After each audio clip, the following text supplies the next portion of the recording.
Good morning. I call the September 27, 2024 special call board meeting of the Richland 2 Board of Trustees to order. The agenda for this morning's meeting has been published and made available. May I please have a motion regarding the approval of the agenda? Madam Chair, Yes, Mrs. Washington. I move to approve the agenda for the September 27, 2024 special call board meeting. The motion has been made by Mrs. Washington. Is there a second? Second. The motion has been made by Mrs. Washington and seconded by Mrs. McFadden. Is there any discussion? Is there any discussion? Hearing none, board members, please vote. Is everyone logged in to vote on their computer? Madam Chair, I'm not logged in. I was not invited to join the meeting when I pulled up board docs. Yeah, Okay, neither am I. You can do a hand vote. If we all can do a hand vote. Madam Chair, I'd love to do a hand vote, but my camera is not working. Okay, you can So just. I vote in favor of it. Okay, hand vote, all in favor? That's 6 yes, 0 no. The motion passes. We will now move into 3.0 action requested. May I have a motion regarding the superintendent's request to participate in the book promotion? Madam Chair, Yes, Mrs. Porter. I move that the board approve the superintendent's request to promote. I think she froze.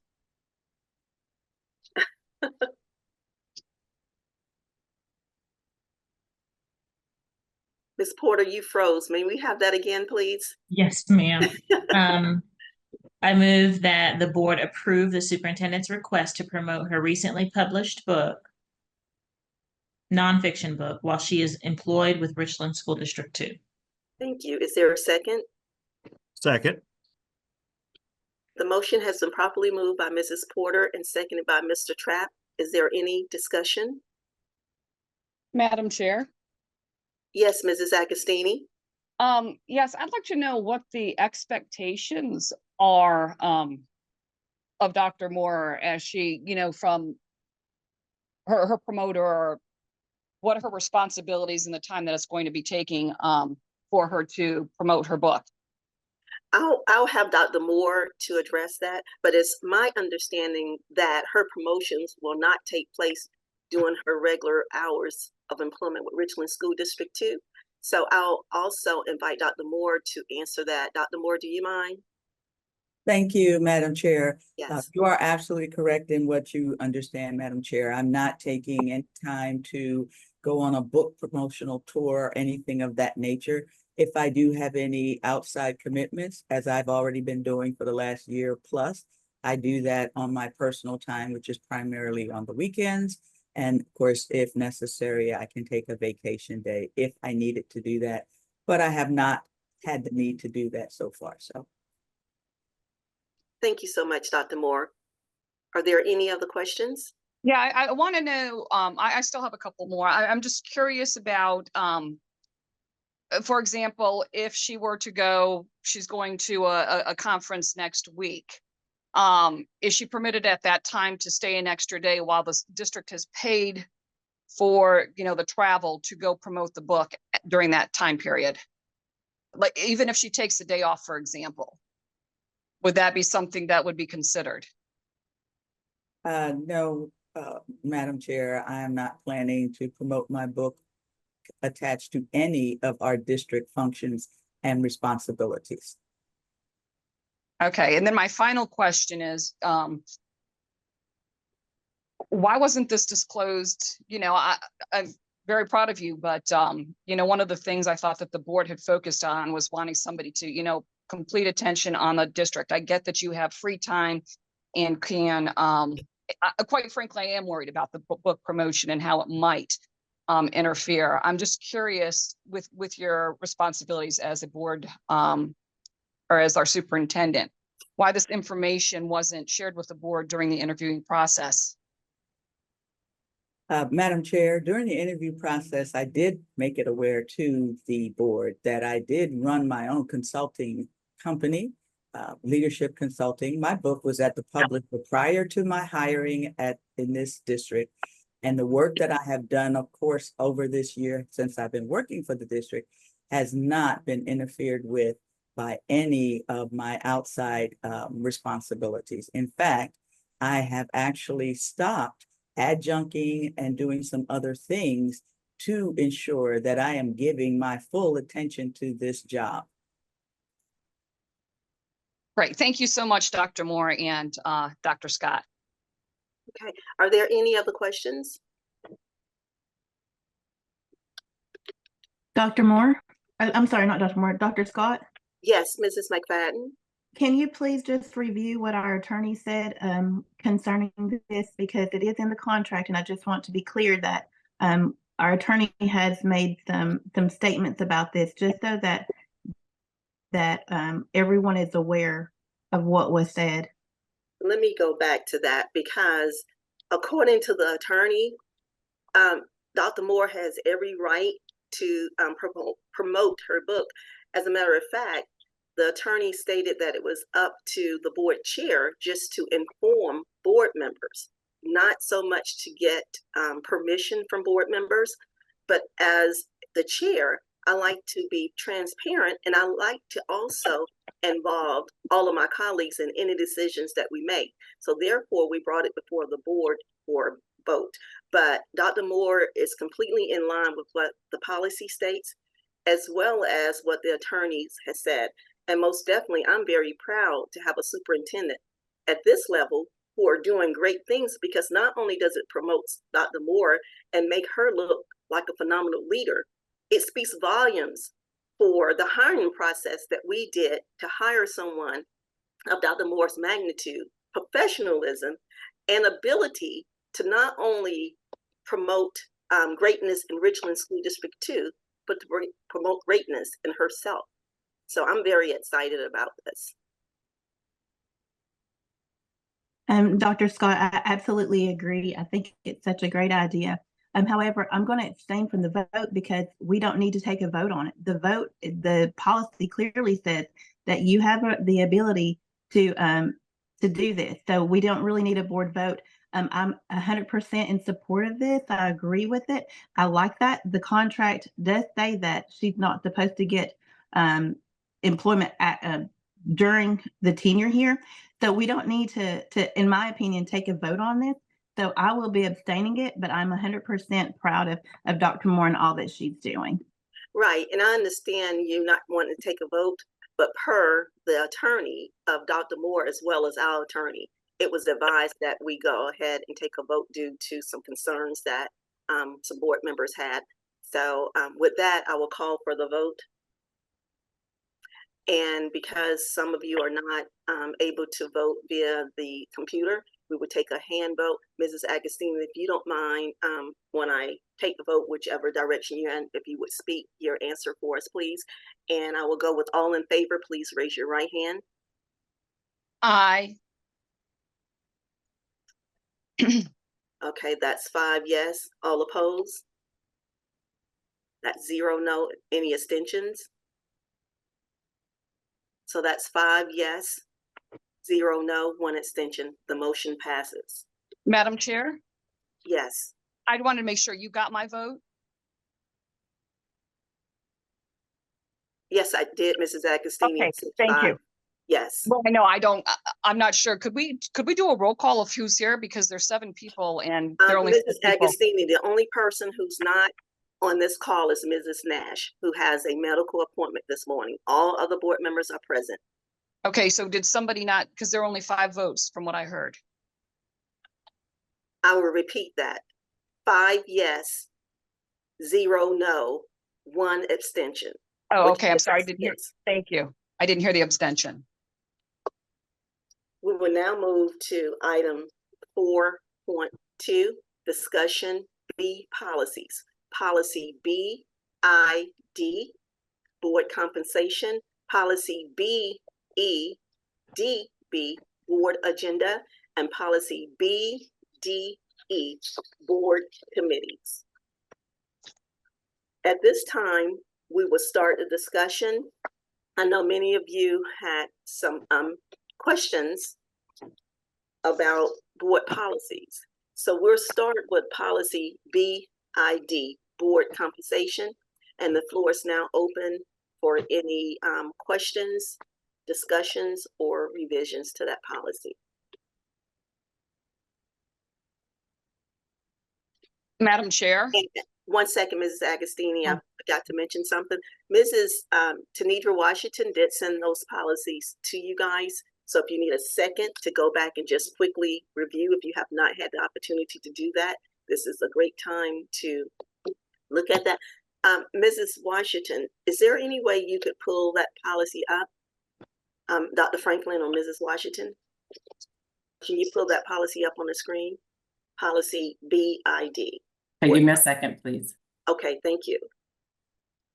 And then Ms. Agostini, I'll come back to you.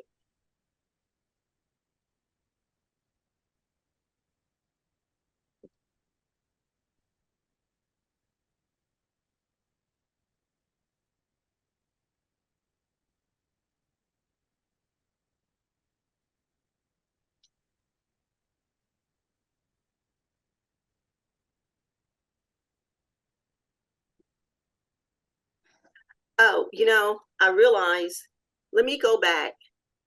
I do apologize. I overlooked something.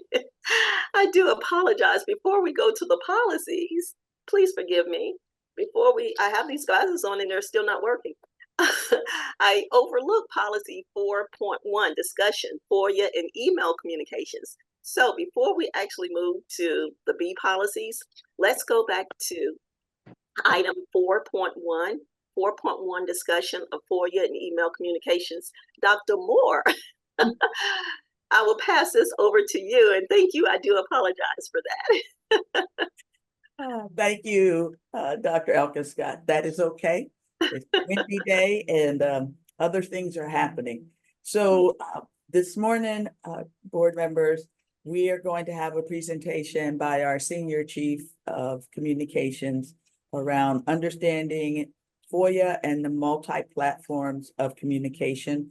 This is a refresher for, I know, information that you're already well versed in, but every year we like to go back and just refresh so that we are making sure that we are in compliance with what we are required to do. So at this point, I'm going to turn it over to Ms. Rush, who is without power this morning, but has found a way to still join us and be prepared to present.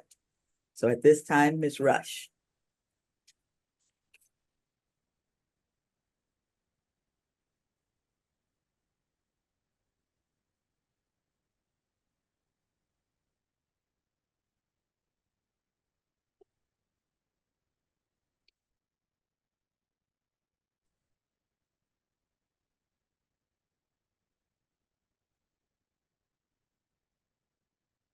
We can see you, Ms. Rush. Can you hear us?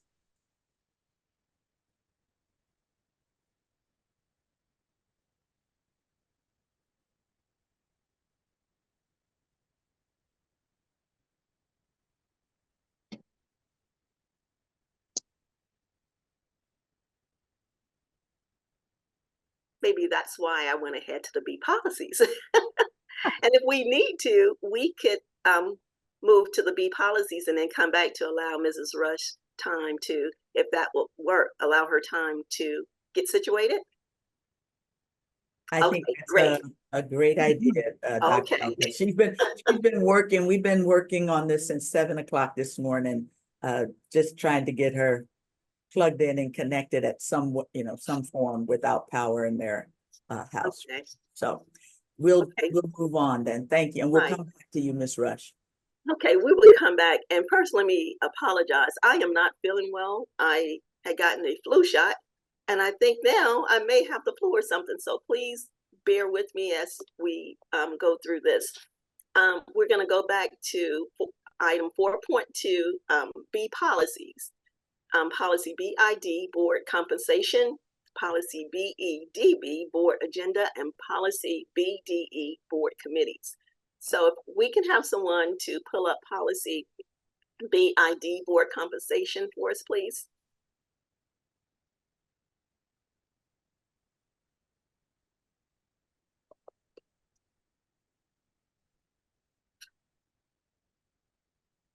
Okay, we do have the policy pulled up.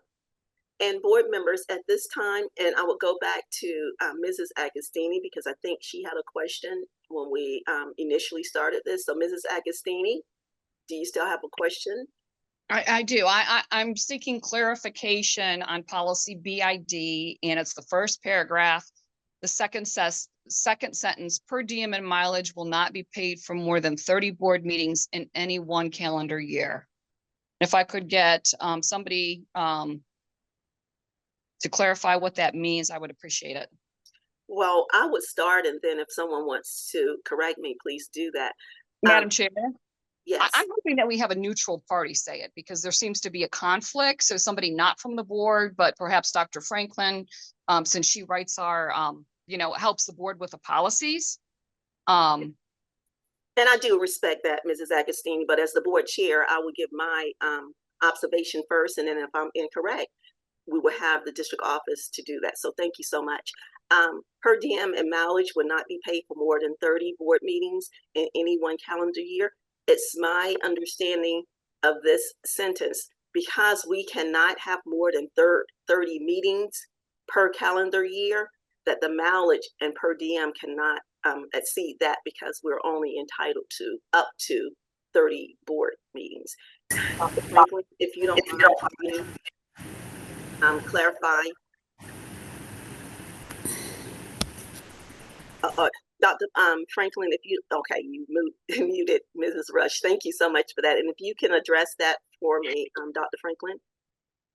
I'm sorry, I was trying to troubleshoot and I missed the question. I'm sorry. Absolutely, that's okay. Mrs. Agostini's question was, per diem and mileage would not be paid for more than 30 board meetings in any one calendar year. Yes, and she ma'am. would like to get a clarification on that from the district office staff, if you don't mind. Oh, okay, and so I believe this is following a state statute where board members aren't paid for more than 30 board meetings per calendar year. And so this would include, our practice has been regular meetings, special call board meetings, work sessions or workshops. And I think at one point we were also doing agenda setting meetings, and it really just any meeting that we were noticing to the public.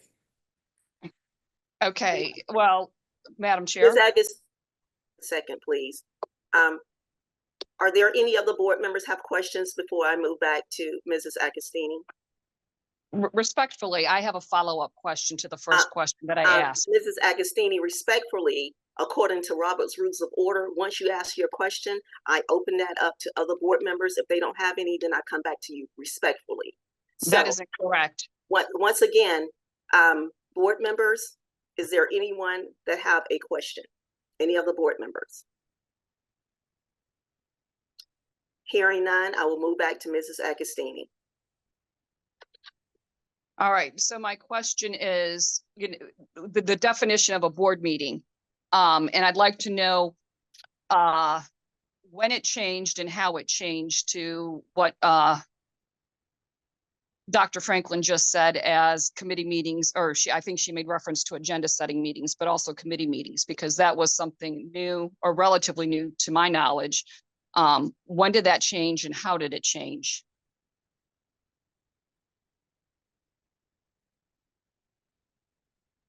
I'm not sure of the history on that, but I do remember I'm trying to recall the specific time of year. There was a point where we weren't noticing or weren't having committee meetings. I think the board had committees. And at the point where the board established a committee, I believe it was a safety and security committee, and we realized we needed to notice that meeting. Then the finance was directed to start compensating board members for attending the committee meetings. And then there was another point when we started noticing agenda setting meetings, and we did the same then. Okay, well, I guess my question is twofold.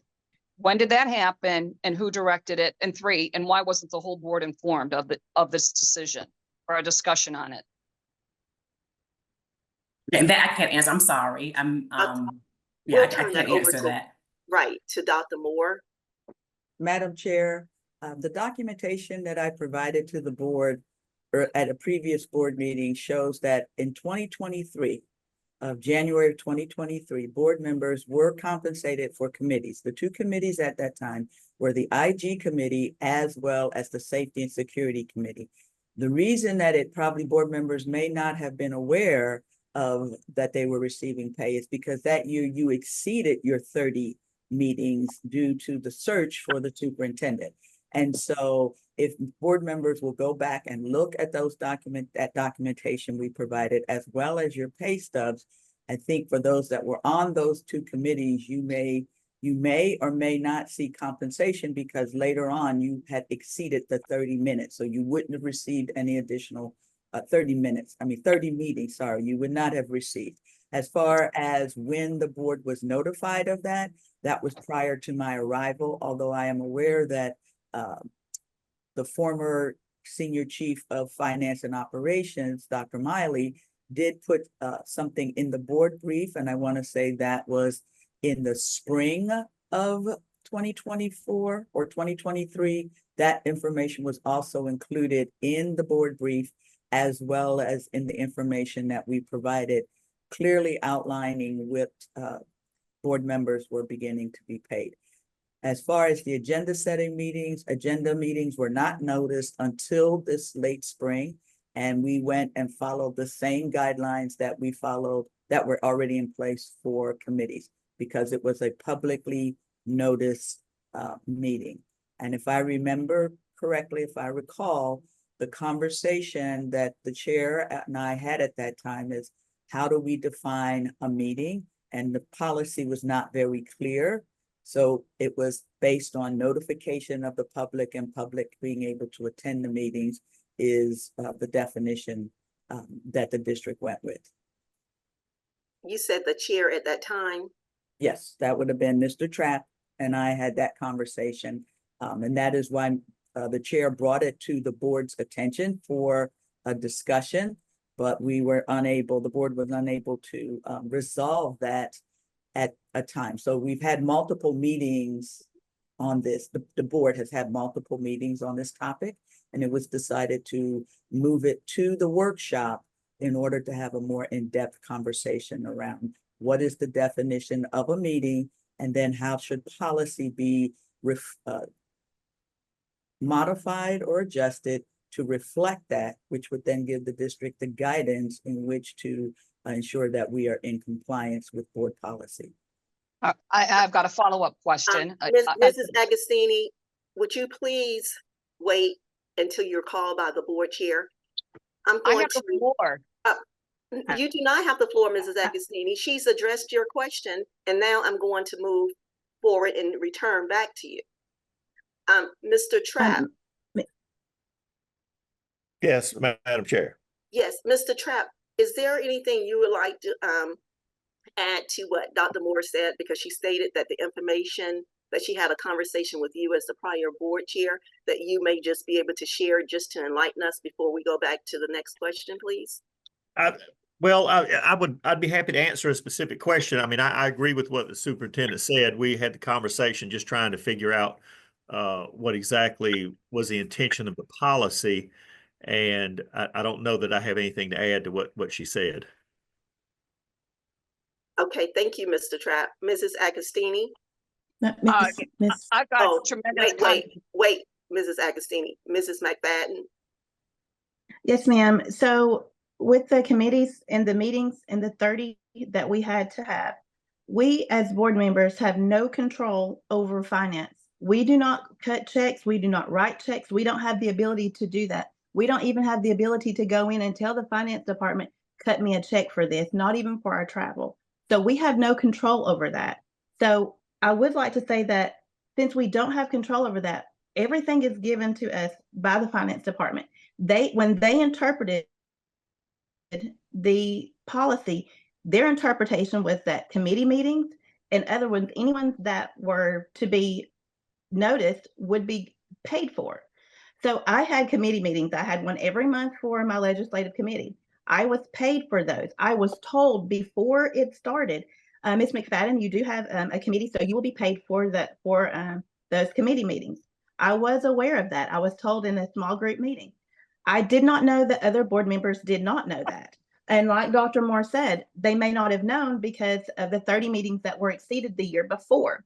So once when I get to 30 meetings, I don't get paid anymore. However, another colleague who did not get to 30 meetings or to 19 meetings, they will continue to get paid up until their 30 meetings are done. For instance, I may be out right now. So any meeting that I attend after this, I won't get paid for, much like last year when we went for a whole 6 months with no pay because of the different meetings that we had to have. So I just wanted to go on record and say that the board has no control over anything as far as writing checks, putting compensation out, or anything like that. So the narrative that board members are seeking more pay and getting found a way to get more money, it's just really it's not true at all. There's no way that we could do that, but we do get compensated for the work that we are doing on this board. Okay, are there Mrs. Porter?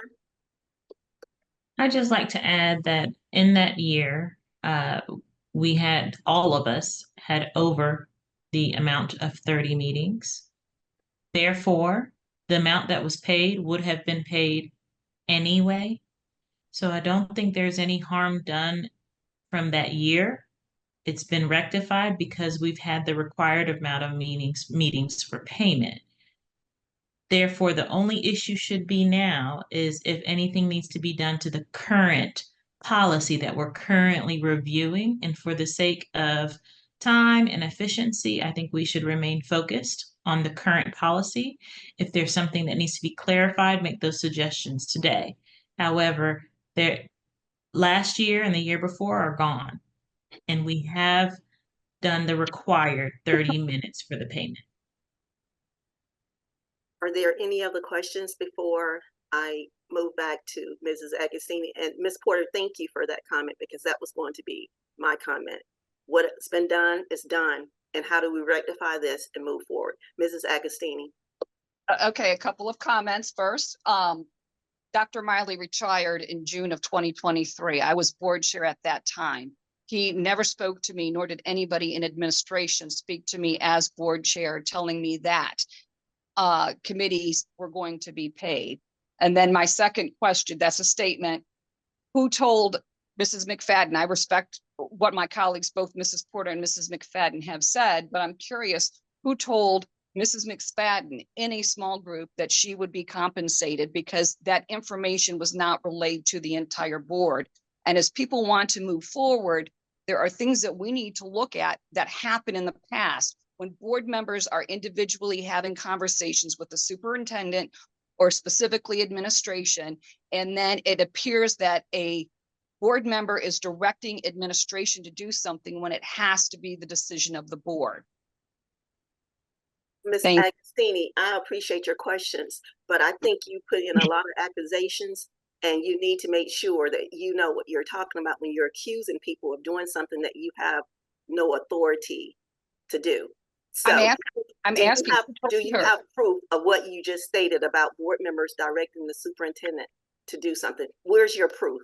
I can tell you, when I was board chair, I had 2 colleagues that were insisting that I direct the superintendent to get cell phones for the whole board based upon an IG recommendation. I also had 2 boards that were insisting that I direct the superintendent to sit at a different chair during our board meeting. So I have experienced that as a board chair.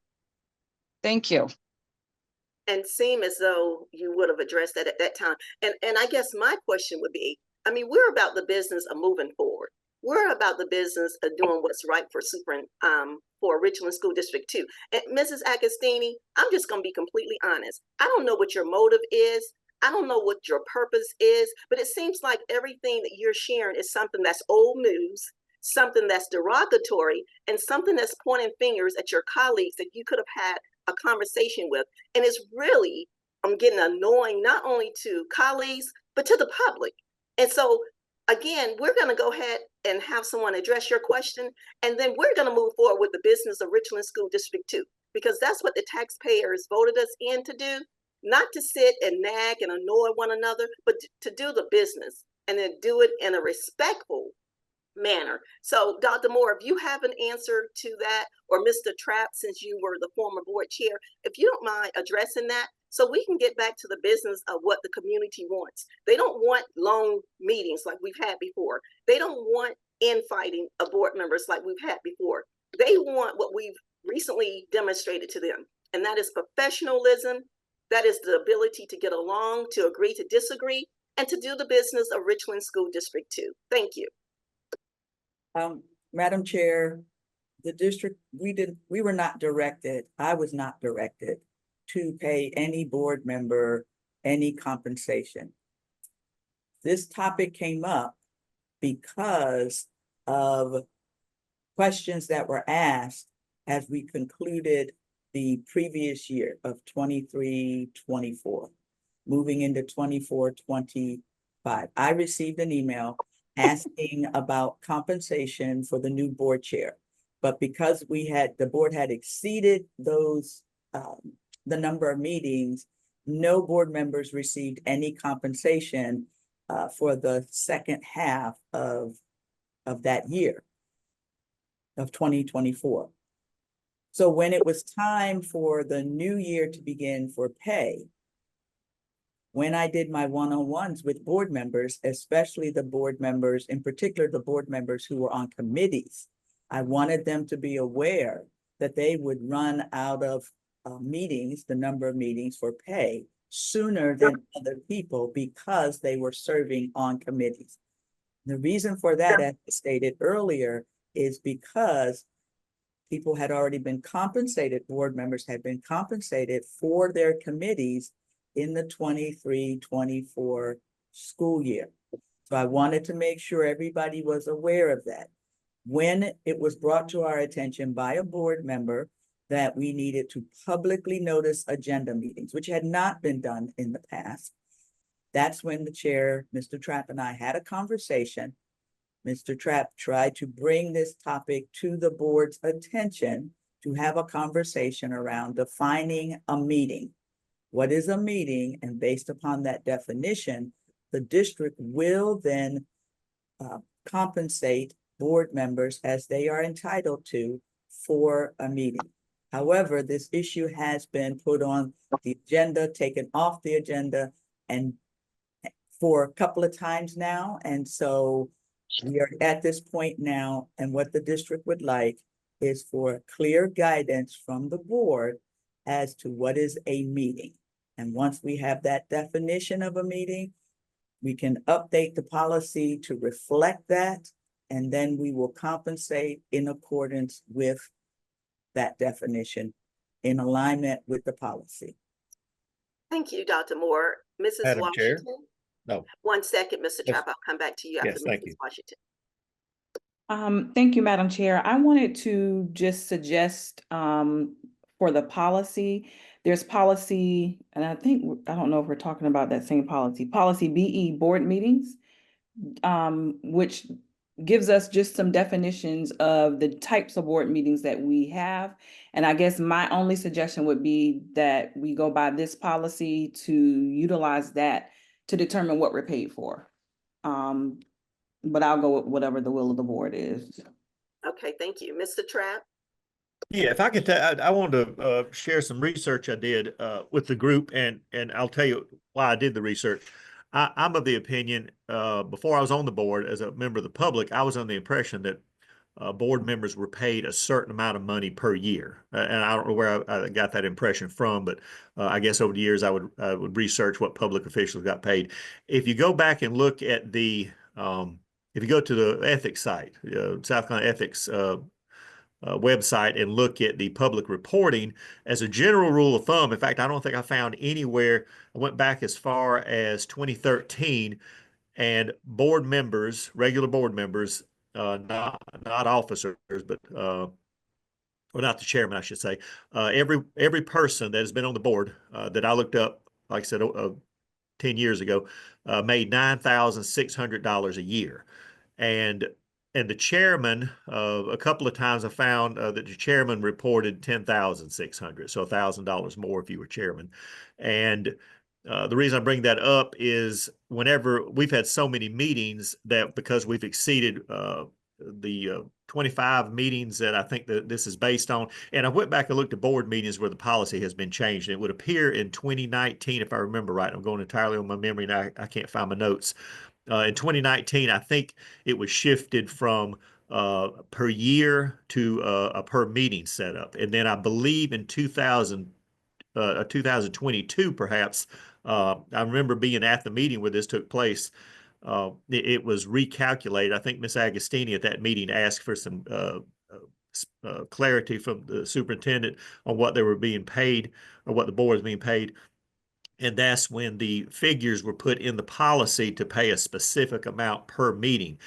And my suggestion would be at this point in time, I personally see no advantage to us being paid per meeting. I think we should just be paid per year. Chairman paid X and the rest of members paid Y. And I'm, if the 9,600 is not what has been paid in the past, I think that would be the best thing to go with. And because there's, in my mind, and this is what I'm going to suggest in the future between now and the end of the year, that we might want to change the policy simply to compensate us for something other than meeting attendance. And that would eliminate any debate over what the definition of a meeting is. But I see no value in being paid by the meeting. But again, that's just my opinion, and it seems to be something we did in the past, and it certainly would simplify this whole process. But that was going to be my suggestion and my thought. If I can add something to that, thank you so much, Mr. Trapp, for that information. And the reason why we went to per meeting instead of the salary, because it was brought to the attention that people were being paid just a salary and they may not show up at meetings. So it was changed that we will be paid per meeting. Therefore, you're only getting paid if you actually attend a meeting.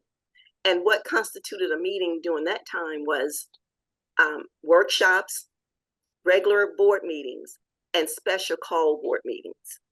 So that's why you would see 9,600, because that was what the salary was prior to going to paid per meetings. And then you're going to see it different, because if colleagues miss meetings, their salary is not going to post the same as someone who actually attend every meeting. So someone may have attend 25 meetings, or someone may have attended 30 meetings. And by law, school board members can attend up to 30 meetings. So that's where we have the 30 meetings. I would propose that we keep it as up to 30 meetings, and that board meetings will consist of special call board meetings, regular board meetings, and workshops. Are there any other suggestions? Ms. McFadden? I agree with Mr. Trapp, because whether we're able to attend a meeting or not, people are doing the work regardless all year. And it wouldn't be fair, especially if we're going to have committees, especially I know we're going to probably keep the Safety and Security Committee.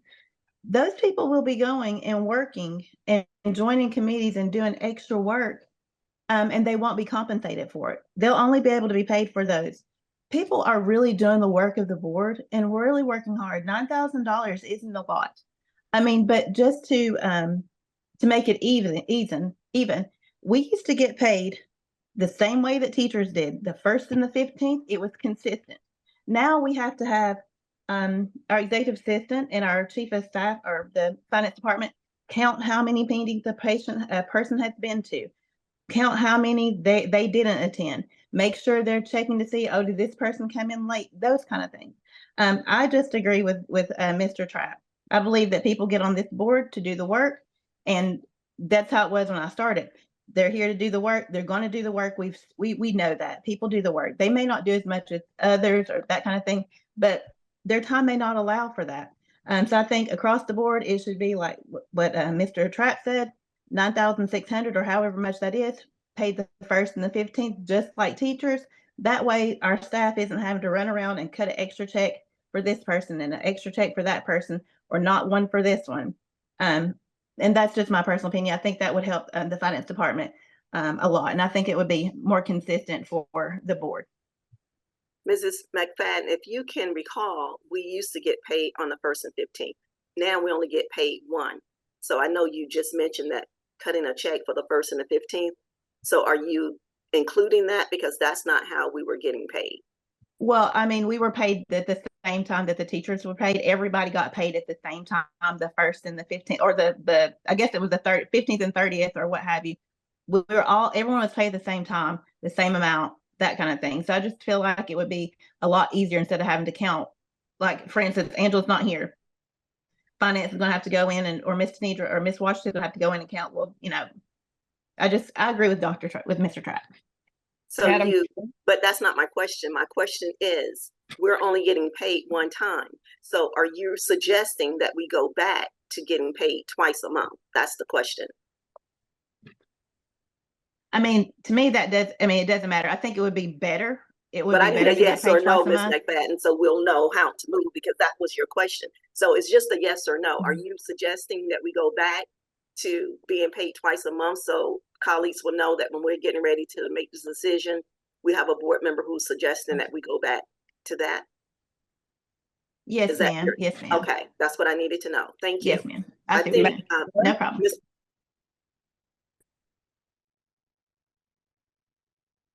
Were you calling on me? Yes. Okay. And I was going to suggest that we go with what Ms. Washington had suggested, go by the definition of policy BE, and we could reference that and say in the policy BDE, or no, I'm sorry, BID, that you would be paid based on meetings defined in policy BE up to 30 meetings, because of the work that we do at board meetings when we're voting and creating policy. That is one of our main duties. And it bothers me to hear that there were board members that didn't attend meetings to the point where you would even address this, because if you're missing a lot of meetings, you're missing a lot of your role. And you're not able to vote on matters that are important, including policy. So I do like the idea of getting paid per meeting. I do think there needs to be clarification of that definition, and then in the payment, refer to the definition of what we're getting paid for and make that very clear. So would you like to make a motion, Mrs. Porter?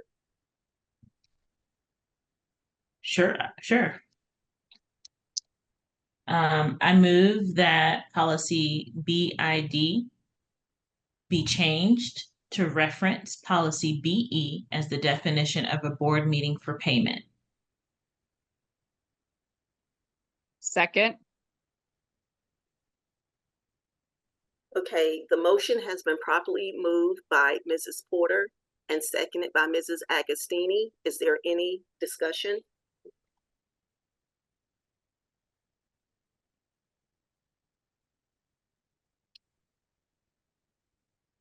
Is there any discussion? If there's no discussion, Mrs. Washington, do I see your hand for discussion? Yeah, I just have a quick question for clarification. Absolutely. So we can take a vote on this, although it says no action requested. Well, we're not going to take. Oh, you're just getting a motion. We're getting the motion, but I think it has to go back to Dr. Franklin, more so of a first reading, if it's not. That's my understanding. So we're not taking action on these policies, but Right. more so of what will be done prior to receiving these policies. Right. Okay. And Dr. Franklin would come back with the motion that was made. Okay. Dr. Moore, we're going to move forward to the next policy. Madam Chair. Yes, Mrs. Agostini. Okay, one, we didn't take a vote, and secondly, I have more discussion after this vote has been taken for the motion that they just made. You have more discussion? I do. I have a comment. Okay, go ahead. Madam Chair, Oh, well, I Yes. think we should vote. before Ms. Agostini, before we move forward, we have just been notified that the public does not have access to the meeting. So we need to take a recess at this point to make sure we try to fix the technical issue for the public. So if we can Okay. do that, Madam Chair, and as soon as we get it fixed, I will let you know so that we can come back and then we can pick up with Ms. Agostini and the motion, but we want to make sure the public does have access to the meeting. Okay, so we need to just We take. apologize for, but we're having power issues and other things. Absolutely. Okay, Thank you. thank you. The board, we're going to take a recess for right now and we'll come back. I'm At assuming that 10:17. Dr. Franklin will give us a cue to as when we need to log back on. Will you send us a text message or email, or how would we know to come back on? You all will just mute and turn your cameras off, but stay within earshot of your computer so Okay. that okay. Thank you. And Madam Chair, could you recess the meeting at 10:17 and then we will resume? Thank you.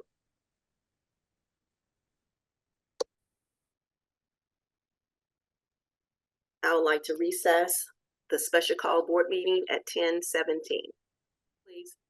I call the meeting back to order. Now we're going to move to policy BEDB, board agenda. If we could get someone to please put up the policy for BEDB, board agenda.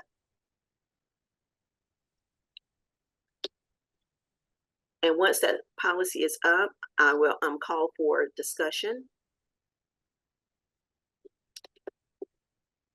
Madam Chair, Yes, Mrs. Agostini. had not concluded discussion on policy BID. I was to be recognized once we returned. Thank you for that reminder. Go ahead, Ms. Agostini.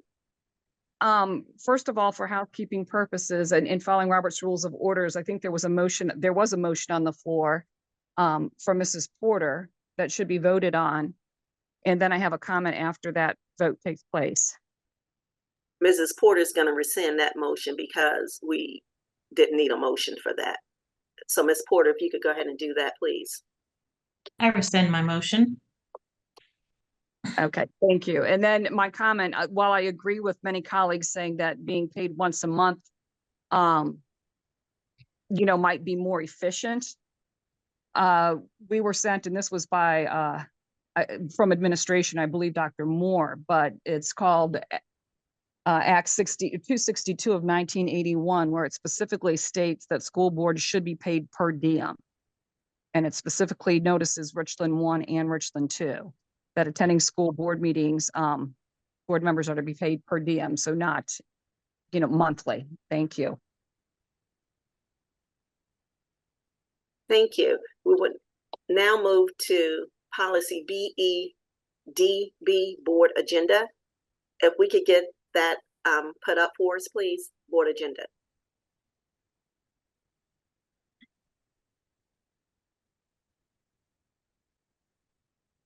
And I will open that up for any questions or comments.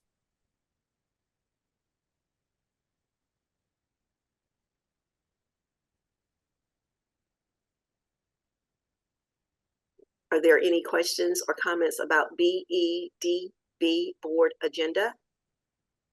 Madam Chair. Yes, Mrs. Agostini. Yeah, I would just like, to go through the first, how something gets put on the agenda. And I guess I understand if the superintendent and the board chair, have a discussion at the board meeting or at the agenda setting meeting or, at any time and feel like something needs to be added to the agenda, that's okay. But I would like clarity on how board members propose an item so that we're all on the same page. Okay, Ms. Agostini, I can answer that for you. I would say the way board members get items placed on the board agenda was the same way that they got items placed on the board agenda when you were the chair. Nothing has changed since that time. And I will also indicate that under my leadership, which has only been a few months, the superintendent and I do not add anything to the agenda, because if we have not brought that before the board, then we're not going to add anything. Again, I operate in transparency. So I think you probably could answer your own question how something gets on the agenda, because as the former board chair, nothing has changed since you've been the chair and how we've gotten items on. So if you could be a little more specific about that, because I'm not really clear of your question because nothing has changed. Well, respectfully, there are a few concerns. First of all, having been a board chair, there are things that come up between when a draft agenda is proposed and an actual agenda goes out. So respectfully to the superintendent and the board chair, I would give the leeway for incidentals that might come up with an administration when, you know, a vote needs to take place. So that would be added. But more specifically, you know, policy did change toward the end of my term as board chair. And what we voted on was that board members may propose items for placement on the agenda. Agenda items may be proposed using either of the following methods.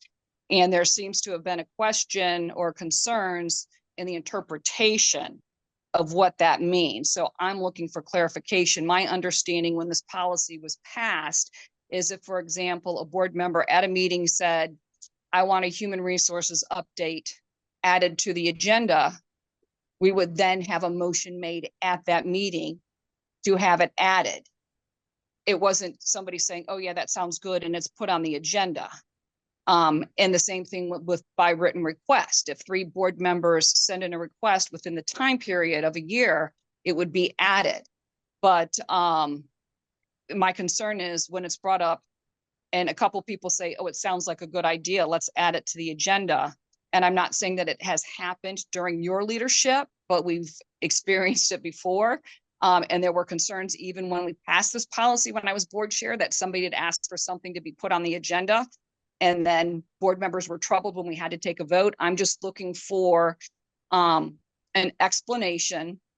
And again, my preference would be by administration, probably Dr. Franklin, on what this means so that we are all on the same page, because we have had, there's been a lot of divisiveness based upon what this policy and how it reads and what the understanding is. So I would like one consistent message so that we're all on the same page. Thank you. And before we go to that, I'm not sure if you're the only person that confused, because when I look at colleagues, they don't seem to be confused about this policy. But I will respect your question because I'm not sure if anyone else is really confused about this. But I did see Ms. Tamika Washington's hand up, so I will go to her first before I go to administration. Mrs. Washington.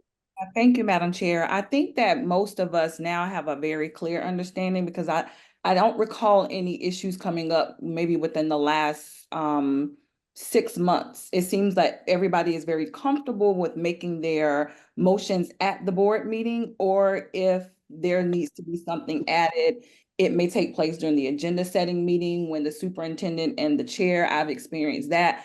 I don't have any, I haven't heard of any issues coming up. I know when we first passed the policy, and even last year, there was some confusion during the summertime around August, but I think everything is kind of eased out and worked out from there. But if Dr. Franklin wants to jump in and add any additional information, I don't see any need, because the policy clearly states how we're supposed to get things on the agenda.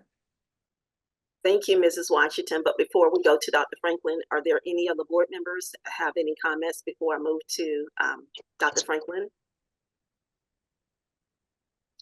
Okay, I see Dr. Moore, so I will go to Dr. Moore. Madam Chair, let me just state that the way of work has been what the policy has said. So a motion was made, if a motion is made during the meeting and the meeting is run by the chair, then the items were added. If I received or the chair received 3 emails from board members, then I have a conversation with the board chair to say, I have received 3 emails around this particular topic, and please, we need to add that to the agenda. So I did that with Mr. Trapp, and you and I have had those conversations. In fact, I believe I even say in the agenda setting meeting, I have not received any additional emails about any additional items to be added to the agenda. Thank you, Dr. Moore. Mrs. Agostini. Dr. Moore has addressed that. Do you need more clarification on that?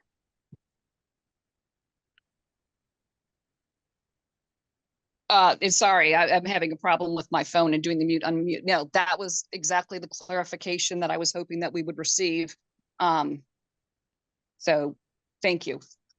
Okay, hearing none, board members, we're going to move to policy BDE, board committees. Policy BDE, board committees. Once that policy is up, board members, if you will quickly review what you've already read, and then I will open it up for discussion.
Board members, you should have already had an opportunity to review the BDE board committee policy. At this time, I will open it up for a discussion.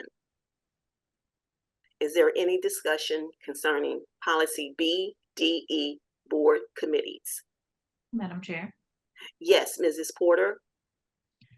I would think that this policy is very clear. However, I would suggest making one change, which is in the 5th paragraph. It says a special committee cannot commit the Board of Trustees or school district to any course of action. The only thing I would change is any committee. I'm not sure if it needs to be just a special committee, but no committee can commit the Board of Trustees or the school district to any course of action. That would enforce the requirement of bringing all of the work that's done within the committee back to the board for final vote before things are planned, decided on, and so forth. Okay, so you'd like to change A to no special committee. Or no committee. Well, no committee, okay. Are there any other comments or suggestions about policy BDE board committees? Madam Chair. Yes, Mrs. Agostini, and then Ms. Washington, I will come to you next. Just a couple of clarifying questions, or just one. Now, based upon this policy, board or any committee needs to be approved. The fact that we're going to have any committee needs to be approved by the board before a committee is named. Yes. Okay, thank you. Mrs. Washington? So my only question is, we may not be able to answer the question because we haven't gone over any of the goals and things like that. So I will just hold my question off about any committee for this year. Okay, are there any other questions, comments, suggestions for board policy BDE board committees? Do I see your hand, Ms. Porter? Yes, ma'am. Okay, Mrs. Porter? I said no committee. I would maybe to even clarify that even more, maybe no board committee. That way it doesn't extend into any committee that exists at all, but no board committee. So can you clarify when you say no board committee? No board committee can commit the Board of Trustees or school district to any course of action, including but not limited to expending district funds, obligating district financially, hiring consultants, hosting events, etc. Okay. Dr. Franklin, have you noted that? I have, and I Okay. have a clarifying question. So the Okay. first paragraph in the policy indicates that the board will operate as a committee of the whole. Mhm. And so the only other committees that there will be special Special. committees. So we need to Okay. keep that word special and just say no special. Right. So for example, if there is a, I don't know, a committee for academic achievement, Okay. it will be a committee of the whole. And I would think the board would be able to take Okay. action because it's the whole board. That makes sense. Are there Thank any you. other questions or suggestions for policy BDE board committees? I rescind my suggestion with that clarification. Well, Thank you. no, you want to keep the no special board committee, correct? You want to still keep Right, that but instead of it an eight. states that. It currently states Right. that. It says that they cannot, so. Okay. Any other questions, comments, suggestions? If not, we're going to move forward. Okay, hearing none, I'm going to move back. I think we should be ready with Mrs. Rush. Dr. Moore, can you confirm that Mrs. Rush is now ready? If so, I will move back to policy 4.1. I believe Ms. Rush is ready. Okay, with that being said, we will go to move to policy 4.1, discussion, FOIA and email communications, and I will turn it over now to Dr. Moore. Thank you, Madam Chair. So as I stated earlier, we like to do a refresher every year about understanding FOIA, especially as it relates to multi-platform communications, to ensure that the board can continue to maintain and do what it was elected to do. That is always our goal, to ensure that communication is clear, but that we are not violating any of the rules and the laws that we have to comply with. So our senior chief, Darcy Rush, is going to give the board a short update on understanding FOIA and multi-platform communications and making sure that public access to government information and email, as well as some social media etiquette, to ensure that we are all in compliance, to include myself. Yeah. So Dr. I'll turn it Moore, over to Ms. Rush. thank you so much, Dr. Moore, and good morning to all of our Board of Trustees. My apologies again for my technical difficulties this morning. Dr. Franklin has a whole lot of faith in Fairfield Electric, and so I have changed locations, and we're just going to keep our fingers crossed that the power stays on. We've had a couple of blinks here and there, but we're going to get started with our presentation and move forward with the belief that the power is going to stay on the entire time. But I'm very happy that everyone is safe this morning. So let me start sharing my screen. All right, here we go.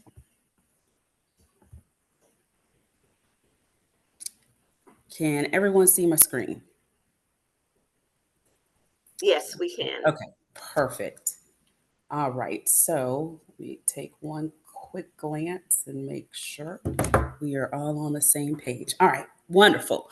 So today we are going to discuss understanding FOIA, multi-platform communications, public access to government information, and email and social media etiquette. At the end of this presentation, my hope and belief is that everyone will feel comfortable moving forward with understanding how FOIA works, understanding why journalists put in the request, understanding the right way to handle email when it comes to etiquette amongst ourselves and with the public, and then just a quick refresher on social media etiquette as we are moving into a political season right now. So Let's get started. For those of you who need just a refresher on what FOIA is, the definition of FOIA, it is the Freedom of Information Act. That is what FOIA is.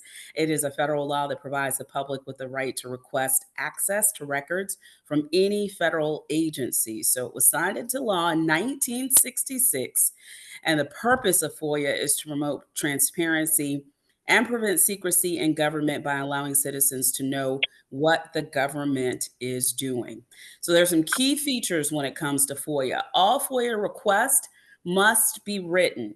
In my time here at the district, I've noticed that we have gotten a few FOIA requests that have come in via email, not through the standard way of placing a FOIA request through the FOIA portal.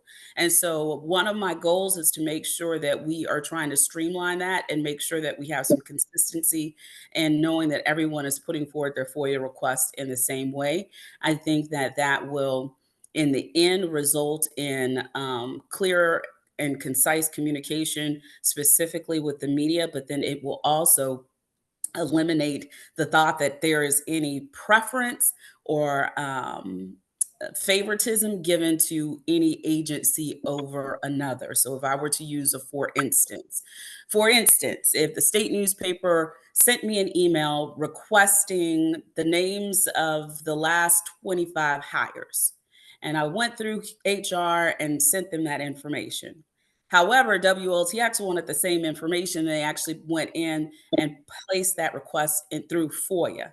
So it may take me a day longer to get them that information because I didn't see the FOIA request as compared to the state newspaper coming straight to me as an email request. And so again, trying to have some consistency in that, putting that in place so that there are no questions as to why one agency was able to get the information sooner than another.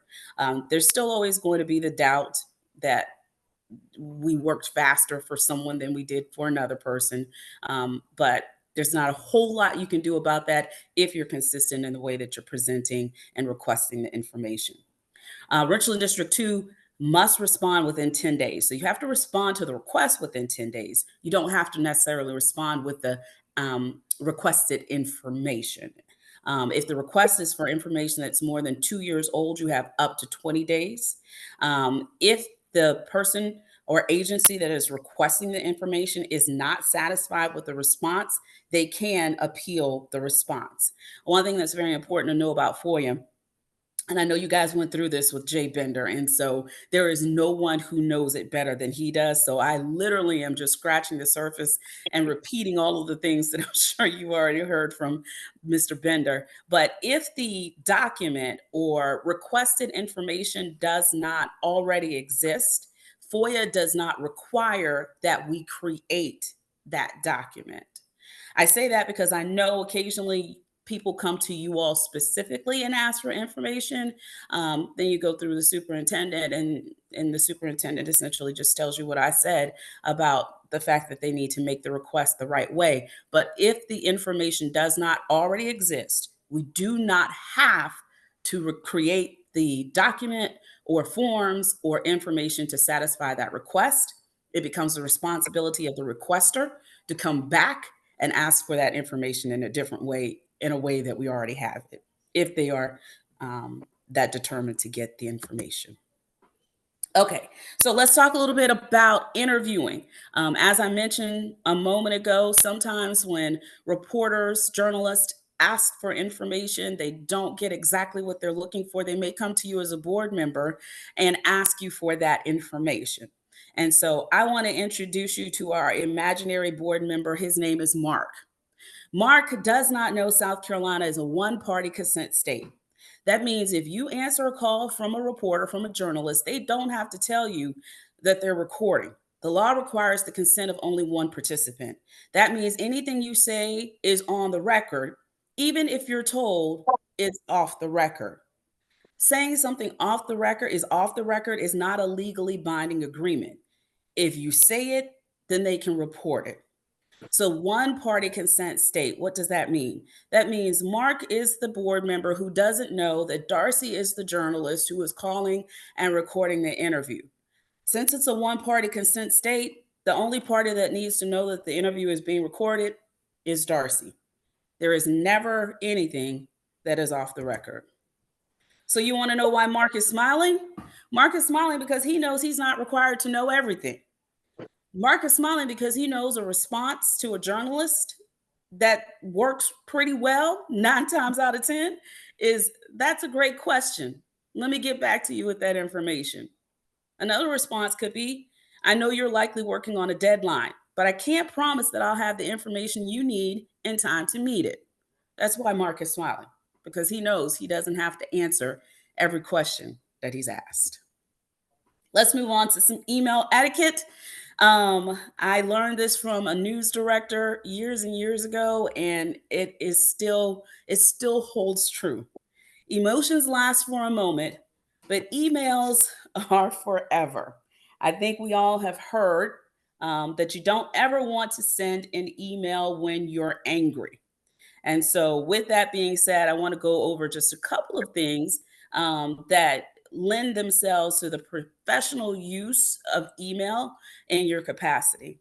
First and foremost, I do want you to remember the board's code of conduct when it comes to responding to each other. And then when you are responding to a constituent, the only email address that should be used for Dr. Moore is superintendent@richland2.org. So a couple of things when you're making sure that you're sending an email that lives up to the office that you're holding. You want to make sure that you proofread your emails before you send them. Typos, grammatical errors can undermine your professionalism. Take a moment to proofread your email before you hit send. Even if you're in a rush, it's worth the extra minute to avoid sending something sloppy. I learned from a colleague this week who was an editor in her past life that the best way to read and proofread your own writing is to read it backwards. I've spent 2 decades, almost 3 decades writing, and I'd never heard that before. And the day she said it to me is the day I started doing it consistently. So if you are reading your own writing, start from the bottom and work your way back up. And that's where you're going to find the language that may not be fitting for what the message is you're trying to get across. Please be very mindful of reply all and CC and BCC. Not everyone in the email chain may need to see your response. Be cautious when using reply all and only include recipients who need to be a part of the conversation. In the same vein, use CC to keep people informed and BCC when you want to protect privacy. I go back to, again, the third graphic on this slide. Superintendent@richland2.org is the only email address that should be used for Dr. Moore. Avoid email overload. Before sending an email, ask yourself, is this email necessary? Too many emails can overwhelm your recipient. Sometimes a quick call or an in-person chat is more effective. Again, some email best practices, and I think each one of you will walk away from this knowing 100% how important it is that you use this email address because this is the 4th time I said it. When replying to an email from a constituent, please use Office of the Superintendent at richland2.org. Emails should be subject matter specific. If you receive an email from a parent about school fees, then you don't want to allow that email chain to get deeper into the weeds about things that have nothing to do with school fees. It is safer for you to start a whole new email than to continue in that email with a subject line about school fees that has nothing to do about school fees. And you want to make sure that you reply with urgency, but not hastily. Now, as I mentioned, tone is incredibly important when sending emails. And it's 11 o'clock. We've been on this call almost an hour and a half. So these next 2 slides are to add a bit of levity, to make you laugh. Now, I want you to know what you said compared to what the person read. So if you say in your email, per my last email, that might be what you said, but what the person read was, I'm not sure what you thought I said, but allow me to say it again. Per my last email doesn't always read the way that you're hoping it will. How about this? Just following up. The person who's reading it is thinking to themselves that you're saying, apparently you thought I was joking when I asked you the first time. Tone is very important, is as important as the subject matter in the email. Let's talk about the responsible use of social media as we are moving into a time of heated political rhetoric.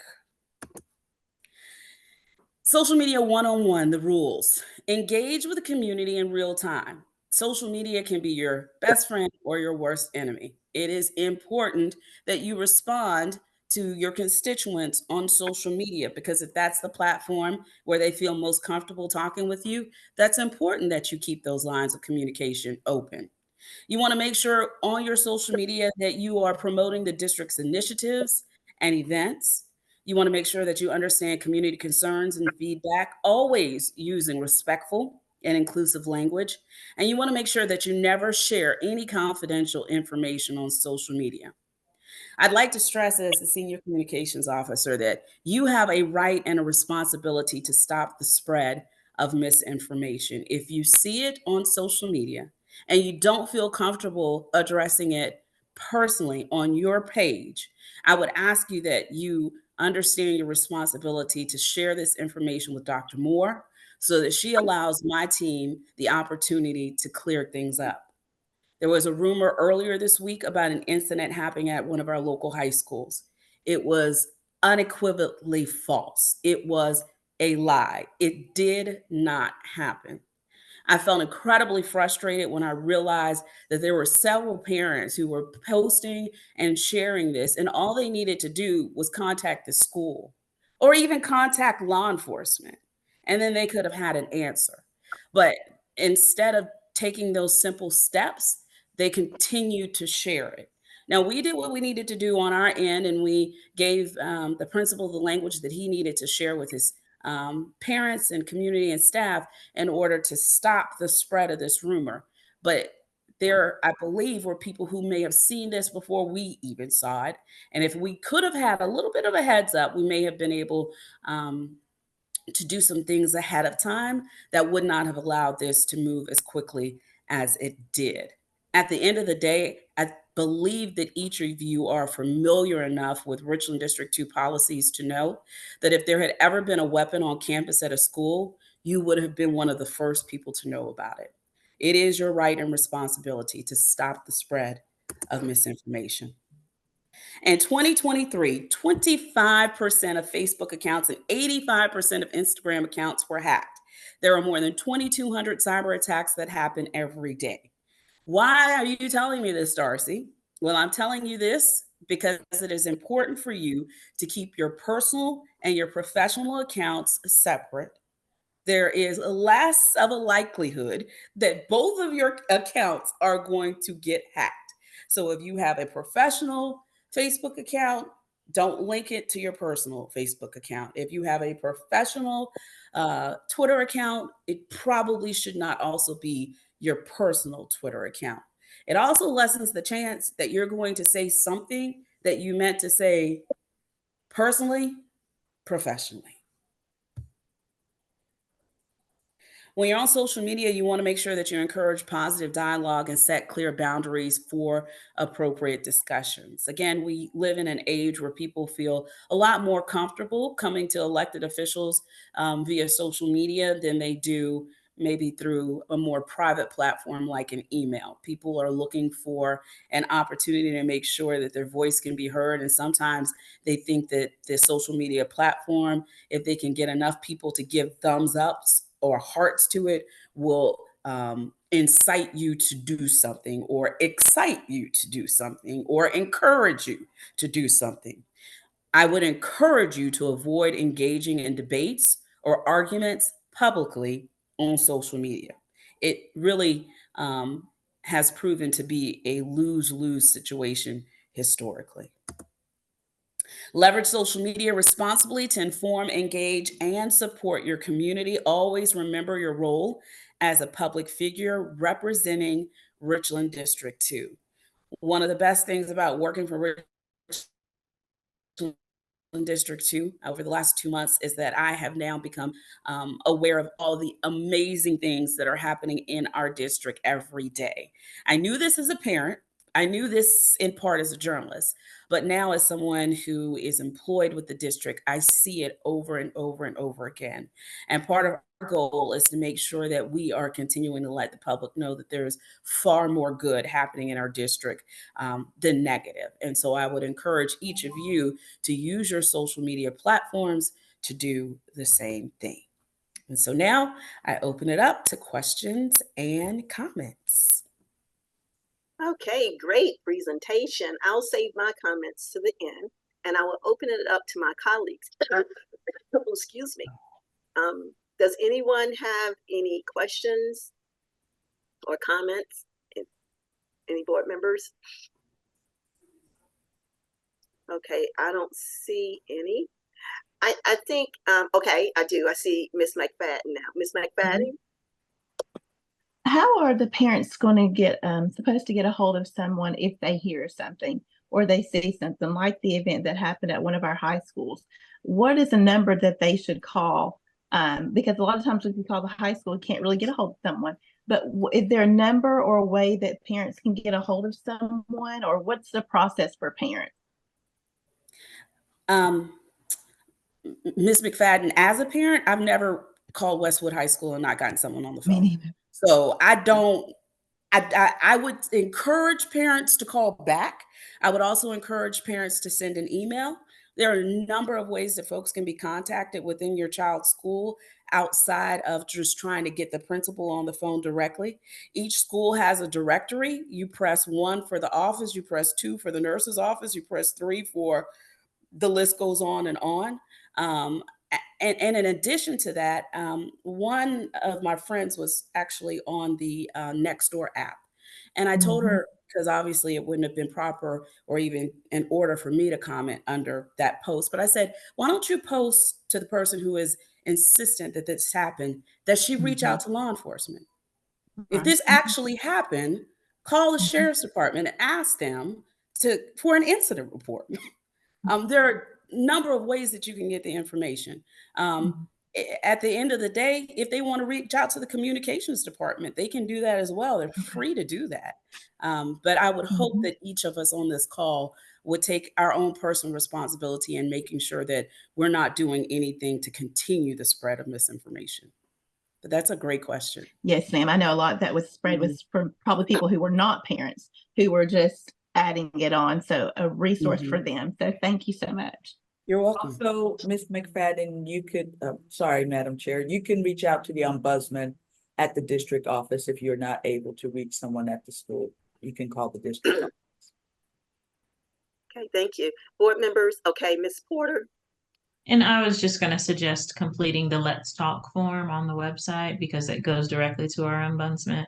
So that's been my suggestion for any concerns for anyone. I did make a mistake at once and said that it would be completely anonymous once. And I misspoke. So there is a chance that you submit the Let's Talk and it may not be anonymous. They need to disclose information to identify who to reach back out to, who to clarify with, and so forth. So your information, you know, if the principal's the only person with that answer and you don't want the principal to know, they still may find out. And in that case, you know, I believe that's what we're here for, where we can share something with the right person.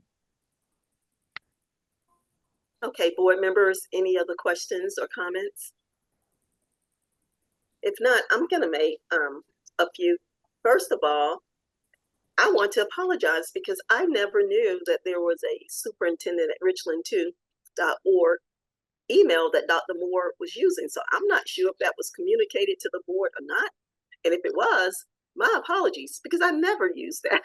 But I know starting today and moving forward that I would. So thank you for that information, because I was never told by anyone that that's the email that we need to use. And I guess my question would be too, that is there also, or can it be generated, the email for deputy superintendent as well? Because I know Dr. Moore had mentioned that when we send things to her, that we should copy Dr. Franklin. And I think that would eliminate a lot too, because when I'm sharing something, I send it to Dr. Moore at Kim Moore, and I send it to Marshall and Franklin. So I think it would be great to add one for Dr. Franklin as well, and therefore the public will be able to use that superintendent and deputy superintendent at Richland too. Just a suggestion, and you guys can get back with us to let us know. And then the second thing that I would like to say, since I don't see any other hands, I really like the one about the email because it's been many times that parents have sent emails to us and colleagues have responded or just written emails and added constituents. So I'm glad that we all are present except for Mrs. Nash, and I'll make sure as the board chair that I go back and fill her in on all information that was shared, that moving forward, that board members understand the professionalism that goes with email, and that constituents should not be copied on emails that you're sending to your colleagues or to the superintendent. So I thank you for that. And then also, as far as email, we know that emails are not private, and once they are deleted, you can still go back to retrieve that. So I do, moving forward, want to say thank you to colleagues in respecting email and not sharing with the public emails that have been shared with us as colleagues, because what that does is generate the public to want to forward you information. And when they do that, it may be information that now you regret doing, because now it shows things that you didn't share initially with the public. So it may make you look bad now as well. So I want to say thank you so much for the presentation. It was well overdue. So I'm glad to have you here, and I think the information that you shared is something that we all can benefit from moving forward. Any other questions or comments from colleagues? If not, we're going to go ahead and move to the next presentation. Hearing none, seeing none, we're going to move to, again, thank you, Mrs. Rush, for that awesome presentation. Thank you, Dr. Scott. You're welcome. We're now going to move to 4.3, Superintendent's Priorities and Goals. This agenda item in this session is a discussion regarding the superintendent's priorities and goals. You guys are aware that we have used a new template for superintendent evaluation, and Dr. Moore was evaluated on one of the components for her first year as superintendent. It's our goal as board members to add a second component. So at this time, I'm going to open it up to any suggestions of which component you would like for us to move forward with. Now, I have my suggestion on which one that I would like, but I would save that to the end. So I will open this up to board members to let me know if there's any particular component that you think we should add to Dr. Moore's evaluation for the next year. And I see Dr. Moore's hand. I'm going to go to Dr. Moore, and then I'll come back to board members. Dr. Moore? Thank you, Madam Chair. As the board is preparing to have this conversation, I just wanted to remind the board of the priorities that we had set last year together at the retreat. We had my vision, which is that Richland 2 is a parent's first choice because we are the best choice. And then, as you remember, the board and I, the 4 priorities that we came up with as goals, both for the superintendent and the board. And those were fiscal accountability, human capital, academic achievement with a focus on math, and safety and security, both physical and mental. And so what I would recommend is that if these are the 4 board priorities that we want to continue moving forward, but please keep those in mind as you are deciding on the next area of focus for the evaluation process. And I don't believe those priorities has changed, but we do need to make sure that that is the will of the board again, that these are the priorities that we want to focus on for this year.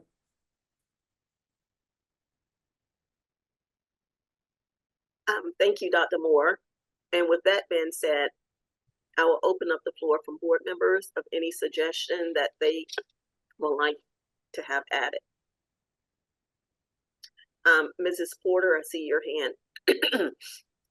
Yes, so based on the priorities that were stated last year, I saw two areas that I felt went well with it, and that was focus of leadership with the non-negotiable goals, use of resources, and defined autonomy.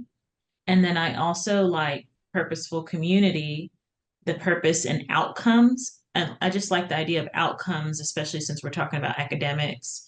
Agreed upon processes, tangible and intangible assets, and then a collective efficacy. I believe the assets part might be aligned with the fiscal responsibility, but both of those areas I felt like were good options.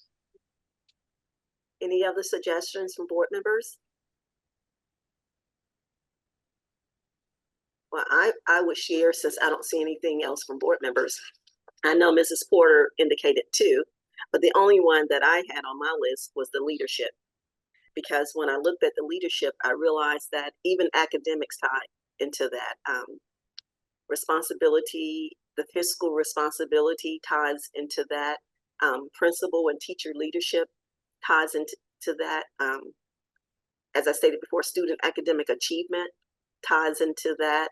Attendance ties into that. So when I look at leadership, that's what it is, leadership. Everything fiscal responsibility falls up under leadership, because everything that's done, once we've given it to the superintendent, it's her responsibility to make sure these components are in place, because that's our only employee and who we have to hold accountable and responsible for getting this done. So leadership was the one that stood out to me, and the only one that stood out to me. Are there any other suggestions from any colleagues? Mrs. Washington? I just had a clarifying question, because leadership was on my list as well. But we're just adding that to management. So we're going to keep management and then just add the leadership, correct? Just want to make sure. Yes, ma'am. Yes, ma'am. We keep the one that we actually started with. Right. And each year you build on each one. And let me just say this. I know that we stated that we want to add one per year, but as the board, if we choose to add two to this, we have the right to do that. So we can decide whether we want to add one or if we want to add two. It's the majority. I still think, with Dr. Moore still being new, maybe one goal this year, and then maybe next year adding the last two would be great, but it's the will of the board.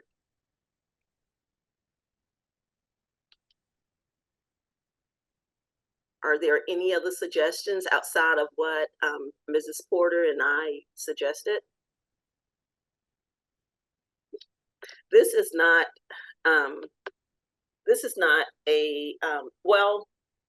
not an action that we have to vote on, but listening to the feedback, it seems as though leadership would be the next component added to Dr. Moore, unless I hear any different from my colleagues. Is there anything different that colleagues would like to share?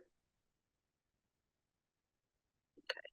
Are colleagues okay with just adding this one component, which would still have Dr. Moore having two components next year, which is the management as well as the leadership? Are we okay with that? Dr. Franklin, if you could make sure that that piece is noted, that we would add the leadership component to Dr. Moore's evaluation, and it would be comprised of the management as well as the leadership piece for next year's evaluation. Yes, ma'am. Dr. Moore, do you have any comments as it relates to this next component that we're adding to your evaluation piece? No, ma'am, I'm excited about leadership. Okay. So that I'm definitely in agreement with the board. Next steps will be then I will work on 2 goals, because remember that was the next step that we were supposed to take. Absolutely. I will come back to the board with 2 goals for us to discuss.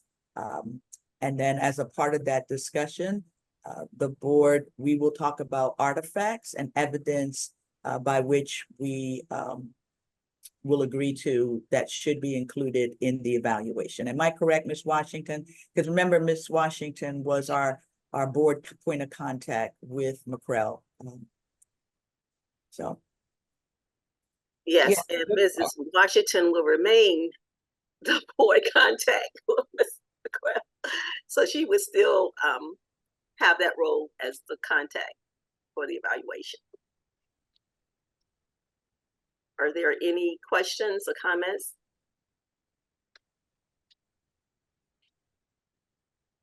Board members, any questions, comments, or suggestions before we move forward? Okay, Ms. Washington? I do have one. So Okay. I remember when we were going through the evaluation process, and several colleagues talked about that they liked when we were comparing the different tools that we wanted to use, that there were timelines that kind of helped us to kind of stay on track. Is that something like we would put in those milestones of when we would check in and then just say by this date? Is that something that once we get Dr. Moore's goals that we can make sure that we build out so that we can, you know, kind of stay on track with meeting with her and checking in with her and getting that feedback from her? That's a great question, Mrs. Washington. And once Dr. Moore create her goals, that's something as a board that we can talk and then we can create Okay. a guideline. I would love for you to lead that if you don't mind, but we need to get Dr. Moore's information first and then we can create that timeline. Madam Chair, we will also do a refresher training because we will have at least 1 new board member on the board after the election, and want to make sure that that person has the necessary information. So we will work with Ms. Washington, Trustee Washington, on setting up something for training once post the election, but also that any other board members may want to go to for refresher or clarification. Okay, great. Thank you so much, because I did have that on my list for new board members. Okay, any other questions, comments, or suggestions? If not, we're going to move to item 4.4, board updates. Dr. Moore, do you have any board updates that you need to share with us?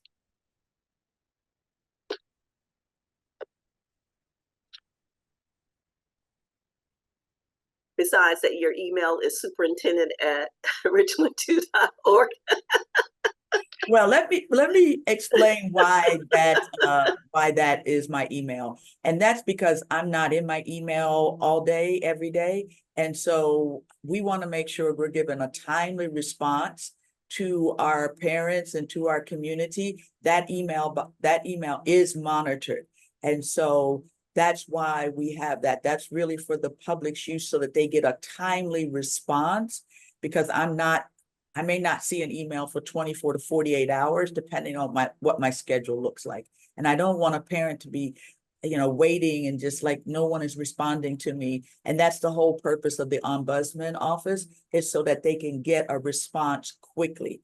We filled that position this year with a very, very capable former principal who understands that necessity of being timely and responsive to the superintendent. So I don't want people to get the impression that, I don't want to see their emails. What I want is to make sure we give them a timely response. And that's why that is my email address, is the Office of Superintendent.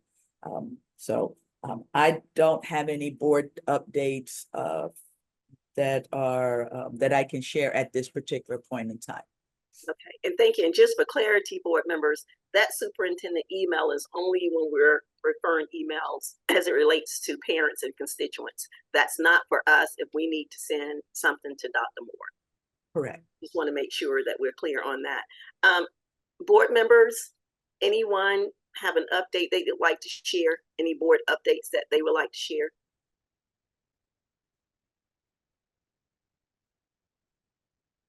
Okay, I don't see any. Okay, board self-evaluation. We have Mrs. Parker, but she's not scheduled to come on until 12 because we thought with the policies, it would take more discussion. So with that being said, we're going to take a recess, but if everyone can return back to the Zoom with their cameras on at 11:55. So we're going to recess into 11:55. There are no other questions or comments. Seeing none and hearing none, we will recess into 11:55. Thank you. Okay, board members, in the essence of time, we're going to go ahead and continue. We're going to start with the board self-evaluation, and we have Mrs. Betty Parker, who's with us. She's the CEO of Sharper Development Solutions, who will lead us in a discussion with the board self-evaluation. I will now turn it over to Mrs. Parker. Good afternoon, everybody. How are you? Good afternoon. So I know you've been doing a lot of work this morning. I want to make sure I just give you some really valuable information that has come as a result of your board assessment. I do have a couple of questions first, though. Have you all done this recently or in the recent past at all, or is this your? Go ahead. No, board evaluations are done once a year. You do? Okay, good. Very Yes. good, very good. What do you, based on the results of previous evaluations, how do you expect this one to pan out? Well, of course it will be different because the board changes every 2 years. So I guess we'll just have to wait to see what the results are. Okay. All right. Well, I know sometimes, and the boards, I know your board changed just recently, but we know sometimes people stay on boards for a very long period of time. And so I was wondering, in the results that you got before, if you expected to see them to remain the same, or if you expected to see some changes, because of course, yes, personnel changes and the dynamics change as a result too. Because at the end of this, my expectation, or what I'd like to know from you all is, what will you do with the information that you've received? Because it's incredibly important. Go ahead, Ms. McFadden, while I'm setting this up. Mrs. McFadden. Yes, so I just wanted to be clear that, however, I'm grateful that we're able to go to a virtual platform. I wasn't able to attend if we weren't, but I'm not going to be able to stay for the remainder of the meeting virtually. I was able to get on this morning, but this afternoon I'm not going to be able to do that. But thank you all so much for making it available virtually so that I can attend as well. Thank you so much. Y'all have a great day. Thank you, Ms. McFadden, and we'll share the information with you. All right, wonderful. So I'm sharing my screen. Can you see everything well? No gray boxes and? No, we can see it. Okay, Thank you. very good. All right, I can no longer see you. So in the event you want to stop me and ask a question, please by all means just speak up, because I've hidden everything on here to avoid having those gray boxes. So and before you get started, Mrs. Parker, yes. This information that you're going to share, is that something you will also send to us so we don't have yes. to? Okay. Just absolutely. sure. Yeah. Okay, thank you. This is your information, so it's okay. certainly yours. And so I just want to say this is great work in terms of, and I'm glad to hear you do this on a regular basis, because it really is incredibly important to determine, where our growth opportunities, right? What are we doing well? What can we improve upon? And when working with a group as small as you all are, and with as much feedback. One second, I do apologize. But sure. Do we have a quorum on at this time? It looks like Miss Agostini may have left as well. So Miss Agostini, because Miss Agostini was actually on. Oh, no, I see her now. Okay, and Miss Washington's here now. Okay. Yes, that's what I thought. Okay. I'm here. Okay, thank you. I do apologize, Mrs. Parker. No, so you're we fine. had questions about a quorum, and I thought I saw everyone, but continue, please. Sure, absolutely.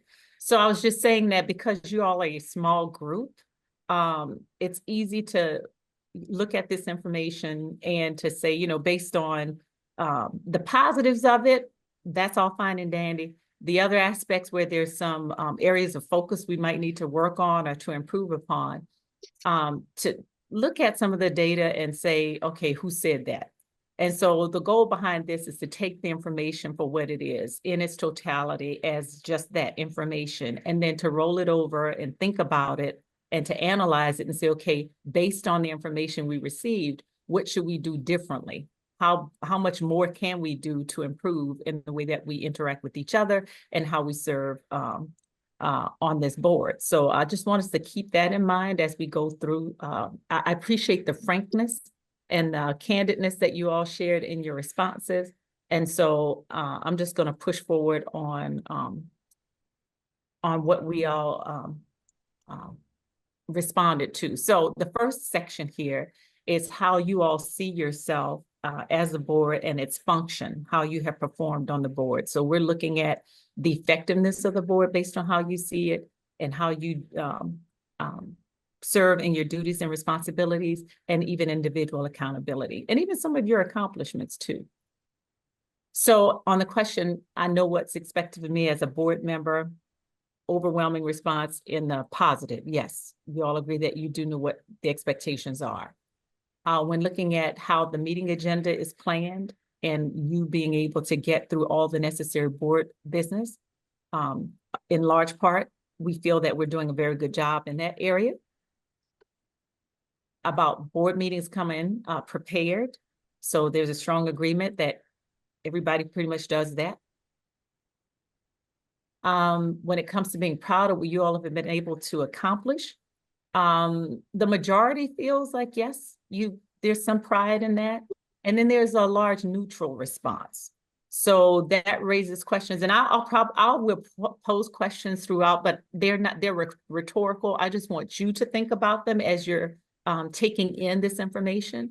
And so the question that comes to mind for me when I see a neutral response is, well, what's driving that neutral response? Why isn't there a resounding agreement that, yes, we should be proud in what we've been able to accomplish? All right, so just kind of, you can make a note of that. I believe the board is mission focused. So there again, we have pretty good agreement, but there's also a little bit of a mixed bag here. There's a couple of people who chose to remain neutral in that, and then a couple who strongly disagree with that. And so we have to look at what is our mission as a board, and then why is there not consensus that we are focused on the mission? And then the board is effective in carrying out its duties.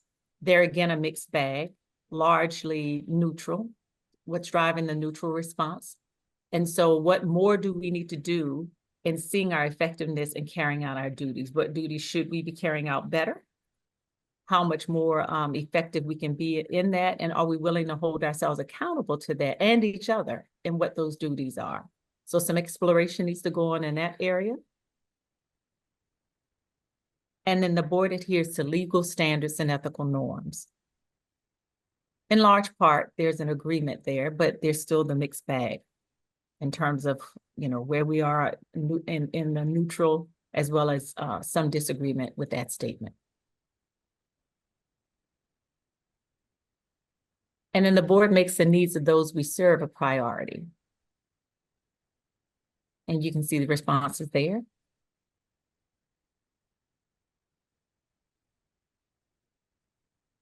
And by the way, when I look at, unless there's, strong agreement in a statement, I always ask those who are respondents to take a look at the neutral and the disagree and combine those two, because at the end of the day, what we're trying to do is to stay in the agree in that area where we all can agree on whatever the statement is.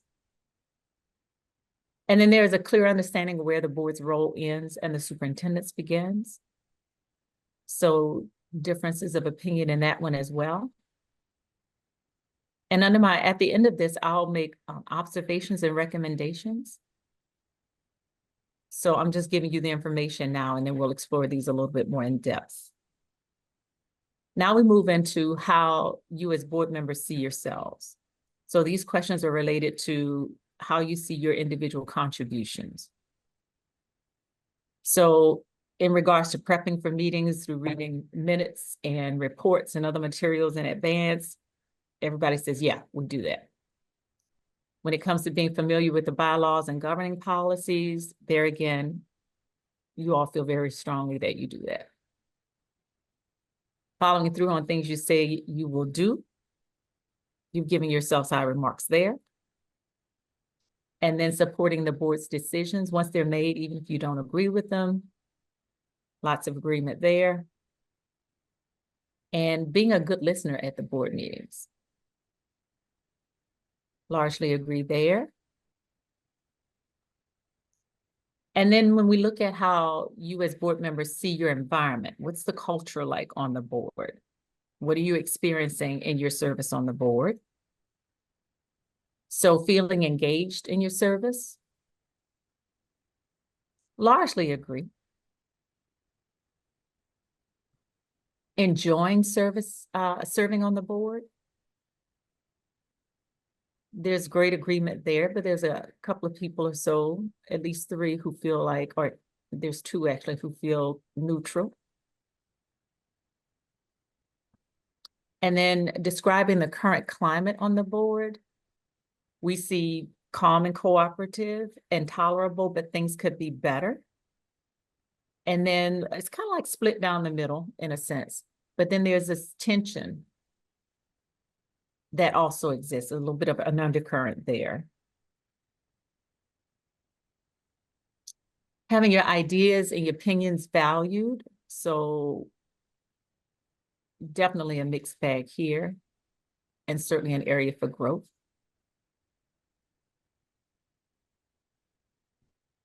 Feeling like you can speak up and openly about issues without any threat of retaliation.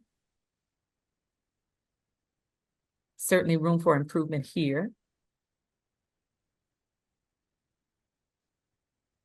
And then now looking at how you see each other. So that was a larger perspective in terms of how you see your time on the board, but here's how we see each other as members and our interactions with each other as we try to do the work that we're required to do. So I enjoy working with my team or this team. Certainly could be improved. Having trust and confidence in the people on the team. Much room for improvement there.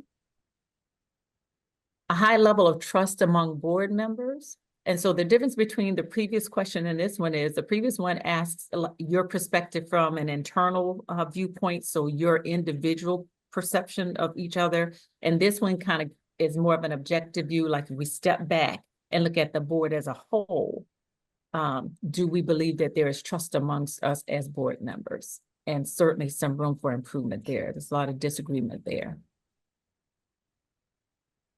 Board members representing the board by using the highest standards of personal conduct when you're out in the community. Certainly looks like there's room for improvement there. And you doing a good job encouraging and dealing with different points of view amongst you. Room for improvement there. And then as we come to the, I think this is the final section, just your interactions as board members with your chair. So the board supports the chair. Largely agree, and there's some neutral. What does that mean? And then the chair helping the board to work well together.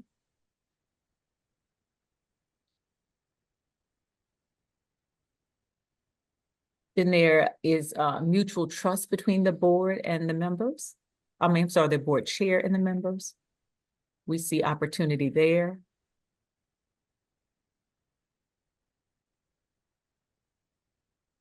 And then I just summed up because there were 3 questions that were allowed for just kind of inputting your own comments. And so I just summed up what a few of those were. What was the consensus?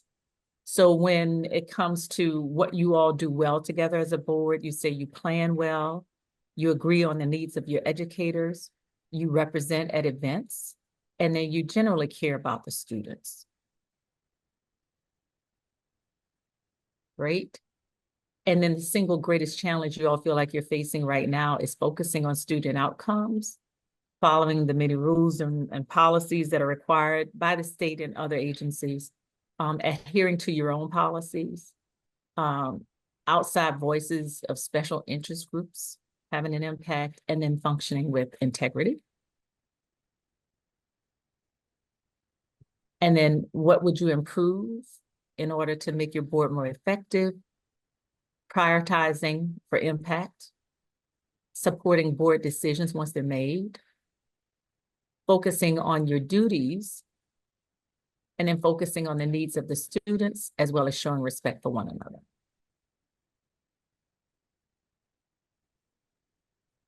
So I want to offer a few of my observations just based on, as I read through and looked at all of this data and just the general themes that are flowing through this information, coupled with what you've written. These are just some general observations I make right off the bat. So I'd like you to, I said a little while ago that, of course, this data provides, in general terms, some areas for improvement. So it forces, if you're going to really do some critical analysis of this, some questions that I think we should all ask when we're looking at this, and not just asking of the board in general, but of ourselves individually, because each of you comprise the board. And of course, the only thing and the only person you have control over is your own behavior on the board. So many of these questions are going to be asked from, where you sit, what you can do differently to affect change. So, what is your vision for the success of this board? And I think that's a question everybody should ask, because as this board moves forward, and I get it, we're in an election year, this could remain the same or it could change based on the results.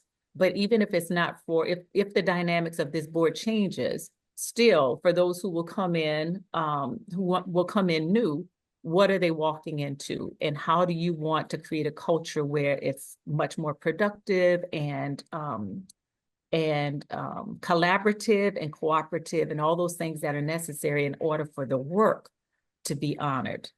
So what's your vision? You should ask yourself that. What do you see as success for this board going forward? How can the board be more mission focused, since that showed up in the results where we felt like that wasn't necessarily what we're doing right now? We could be more focused on the mission. So what would that take? What behaviors am I seeing in myself that are adding to and detracting from the success of this board? Because of course, this is us. This is about personal accountability. And then what of my own desires am I willing to sacrifice for the overall benefit of this board's success? Because I know we come in as individuals, but we have to figure out as a team what is necessary in order for us to find consensus and to do the work that is required of us. And sometimes it requires us sacrificing something personal. What happens to the mission when the board falls short or even fails? We have to ask who loses in this. And should the board also live out the values of belonging, learning, continuous improvement, and joy, which is espoused by the district right now? Or should you create your own? And that's when I'm working with organizations on culture building, we look at the vision of that organization. We look at the mission, because that's where our focus should be. It is why we exist and what we do every day to meet that existence. And then what are our values? How do we live that out loud? And so maybe you want to create some of your own. I heard somebody mention respect in one of these. That could easily be one of your values. And then how can board members serve each other better? So I know you serve the students and parents and all other stakeholders, but in order for you all to work well and to be a support system and advisor and all these other things that you're supposed to do as a board, how do we come together as a team, really as a team that supports each other so that we can be a help to those who are also under our care? And then how can training and coaching help improve the interpersonal challenges that exist on your board right now? Because I sense that those do exist.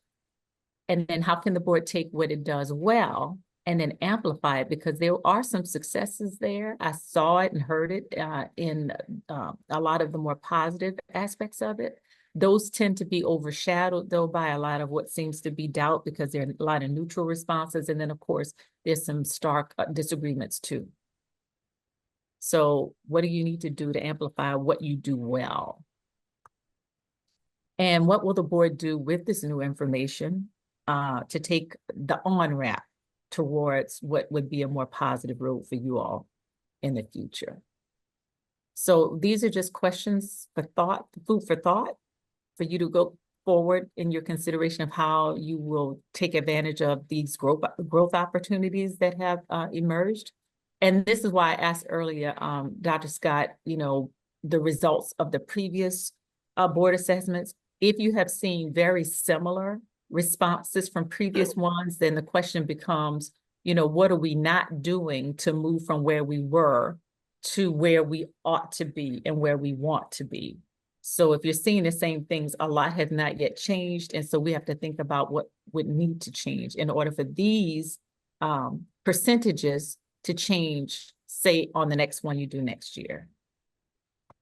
And so I'm going to offer just a couple of few observations and a couple of recommendations, and then I'll stop the share and we can have any further discussion if you'd like. So here's what I saw, I observed and sensed in all of this. First of all, as members, you believe in your purpose on the board. And I saw a strong desire for you all to stay focused on the students that rang through. Just in some of the comments, it seems you have faith that if we could just fix the parts of us that might not agree or get along as well, that we can come together stronger as a board, because you tend to do things well together when you are cooperative and collaborative. And you want to move out from the more personal vendettas to concentrate on the bigger work that needs to be done. So when we're in that granular, very detailed area, it seems to be a little bit of a distraction from what you feel you ought to be doing. From an interpersonal perspective, trust has definitely been compromised amongst you, and in some cases even broken. There appears to be a lack of self-awareness from an individual basis. And I'm not saying this is true for everyone, but what I found that was interesting was on the questions that I asked about what you do individually to contribute to the board, there was a resounding agreement that, hey, I do a great job, I do a great job, I do a great job. But when looking at the board as a whole, there was a lot of disagreement around how the board functions. My thinking is, if every individual is doing as great a job as they say they are, then the board should be hitting on all cylinders. I mean, you know, if everybody's operating at their highest level, at the highest standards, and doing a fantastic job individually, then when you bring that many high performers together, we should see that play out in some ways in a much better way as a board as a whole. And then there's a belief that ideas and opinions are stifled and that retaliation will follow. That was another observation. And then relationships certainly can be improved between the board and the chair. So my recommendations are these. There needs to be definitely board development. I don't know how that works when, you know, the board is kind of fluid at times. I know they're only on for a certain amount of time, even though people can stay on longer, but there should be room for an investment in your development through some training and coaching or a combination. It could be individual coaching or team coaching, and there should be training around building trust, mission, vision, and values, what the culture should look like, how you establish the culture you need in order to be engaged and to work well together, how you all will build cohesion and be one unit, and then how you can more clearly define the roles and responsibilities of all, right down to creating a process that involves decision-making where consensus is built and people's opinions and ideas are respected and heard. And then create a plan for how you want to use this information for any subsequent board members to come. What will you do with this information now and into the future, and especially after November? And with that, I am going to stop the share. and open up the floor for any questions you might have based on what you heard. Yes, that was great information. Before I make any suggestions and comments, I will open it up to my colleagues. Is there anything that anyone would like to share based on the information that they heard?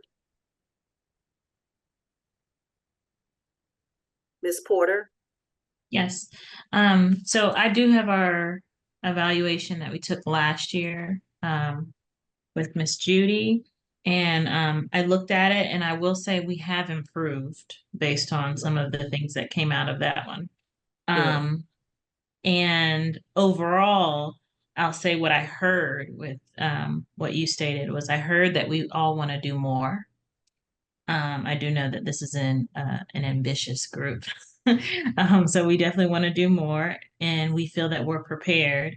And then the two areas of improvement would be that our trust needs work and then that collaboration is not being embraced. And so those are the two areas of work. But then when I looked at last year's, there were some things that are still existing, and I think that goes with the trust issue.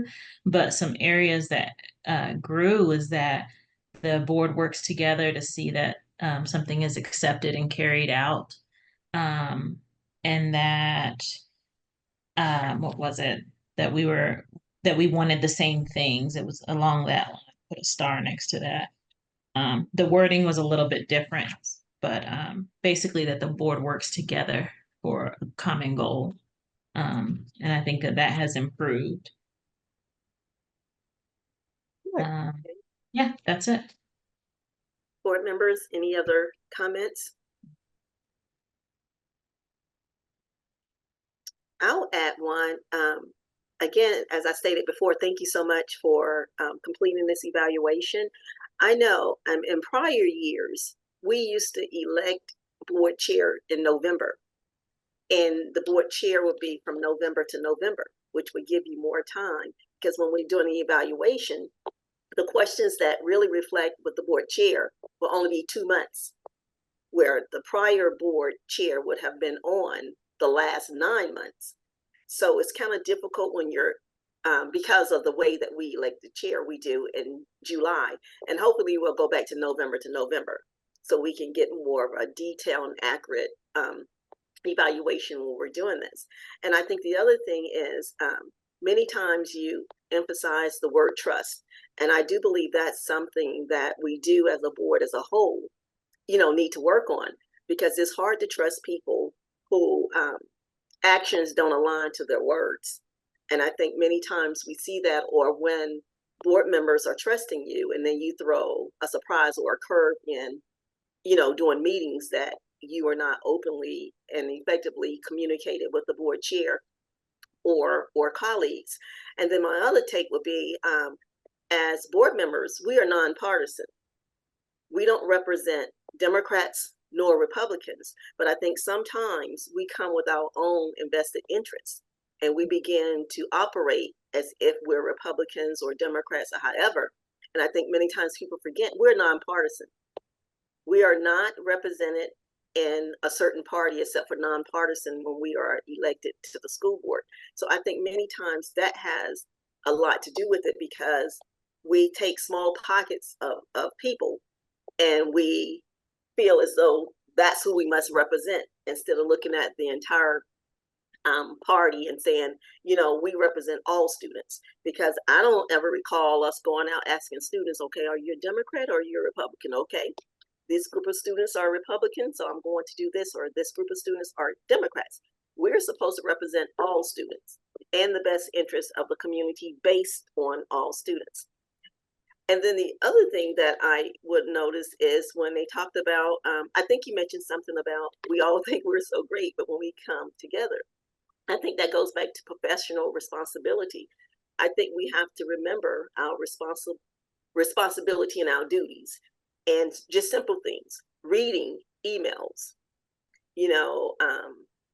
joining meetings on time or being in attendance at meetings, growing yourself, professional development, being involved so you can learn to grow to get to the very next level, and so many more things.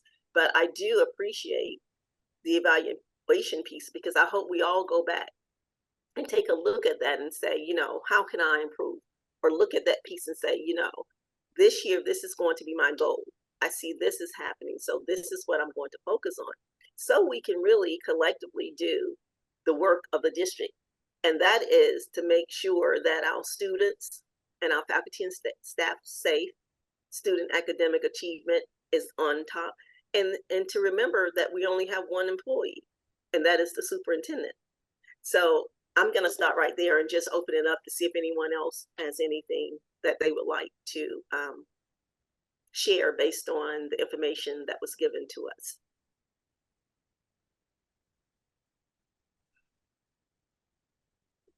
Just for clarity, also, I have a question. So when you were talking about the time frame between when the chair is chosen and it's changed, you said it's a much shorter window. So is that why, are you assuming then that the big neutral choice that was made by the members is the fact that they might not have had enough time to have experienced you in the chair position? And so that's why we might be seeing that number, like, I mean, that. No, and thank you for that question. That's a great question. No, I think when we answer these questions, we just base it on personality. And sometimes we won't give people the credit that they deserve because we are in competition sometimes. And if we feel like someone is outshining us, of course, we're not going to give them the duties that's due. But I was just making attention to the fact that normally when we do these evaluations within the prior few years, it has been a longer term for the board chair. So you could really, you know, make those decisions. But as far as I'm concerned, I know that it's always based on personalities. And even if you are doing a great job, some personalities will not allow people to tell you or to write down that you're doing a great job. And I'm okay with that because I know, you know, what I'm doing as a chair. And I know my goal is to do professional development, to build positive and strong relationships, and to minimize nonsense and confusion, and to work for all students, faculty and staff, employees, and not base it on whether I'm a Democrat or whether I'm a Republican, but what's best in the interest of all of our students. But I know Mrs. Washington had her hand raised. Mrs. Washington? Thank you, Madam Chair. I think for me, the overall takeaway is just a very stark reminder that we have to have a collective focus on the mission of what we do, and that is our students. And that our focus can't always be on our adult behaviors. And we cannot allow our adult behaviors to impact the work that we're supposed to do on the board, because otherwise we're not able to then focus on our one employee who then has duties and an obligation to ensure that the operations of the district are running throughout the day. So when I saw a lot of the words, and I appreciate you for even coming back with your observations, because for me, the observations were actually a lot more powerful than what we said in the actual survey. And so those questions, it really is a reflection. And the reality is we've all worked in environments where we may not have trusted an employee, but we were able, or we may have had some disagreements, but we all got mission-minded and focused on the outcome to get the job done. And so I just hope that as a board, that's where we continue to put our focus is on the students, and that we utilize this information, that we don't just let it fall and sit on a piece of paper, but that we utilize it. And I do want to say I appreciate Dr. Elkin Scott for putting the trainings and the professional development as a part of our board growth, because we go to conferences, y'all, and we get so much board policy information, but we're never ever taught about our real role and really reminded of governance and roles and responsibilities. Everything is always FOIA, and no disrespect, Darcy, that was good. But when we go to our conferences, that's what we hear, those constant things. But it's like, what about the leadership development of a board? That is very important. We don't get that. What about how do you write an effective policy to ensure that you're putting students first? So I appreciate this, because that's, to me, is what we needed to get us to the next level. So thank you for this information. Okay. Any other comments from board members?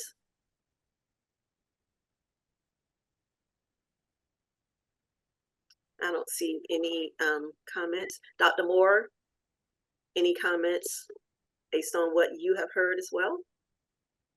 I don't have any comments. I Okay. just look forward to partnering with the board as we continue to improve on our ability to function and work together. Okay. Well, thank you, Mrs. Parker, for this information. Board members, you will have an opportunity to receive a copy of this, because as the board chair, it will be my responsibility, I think, to share this information out to the general public at the next board meeting. So I'll be able to read off the information that we actually heard today. And if there are no other comments, suggestions, or questions, I will ask for a motion to adjourn the meeting. I'm sorry, Mrs. Washington? So from this information, when will we as a board, I know last year we had set some goals before.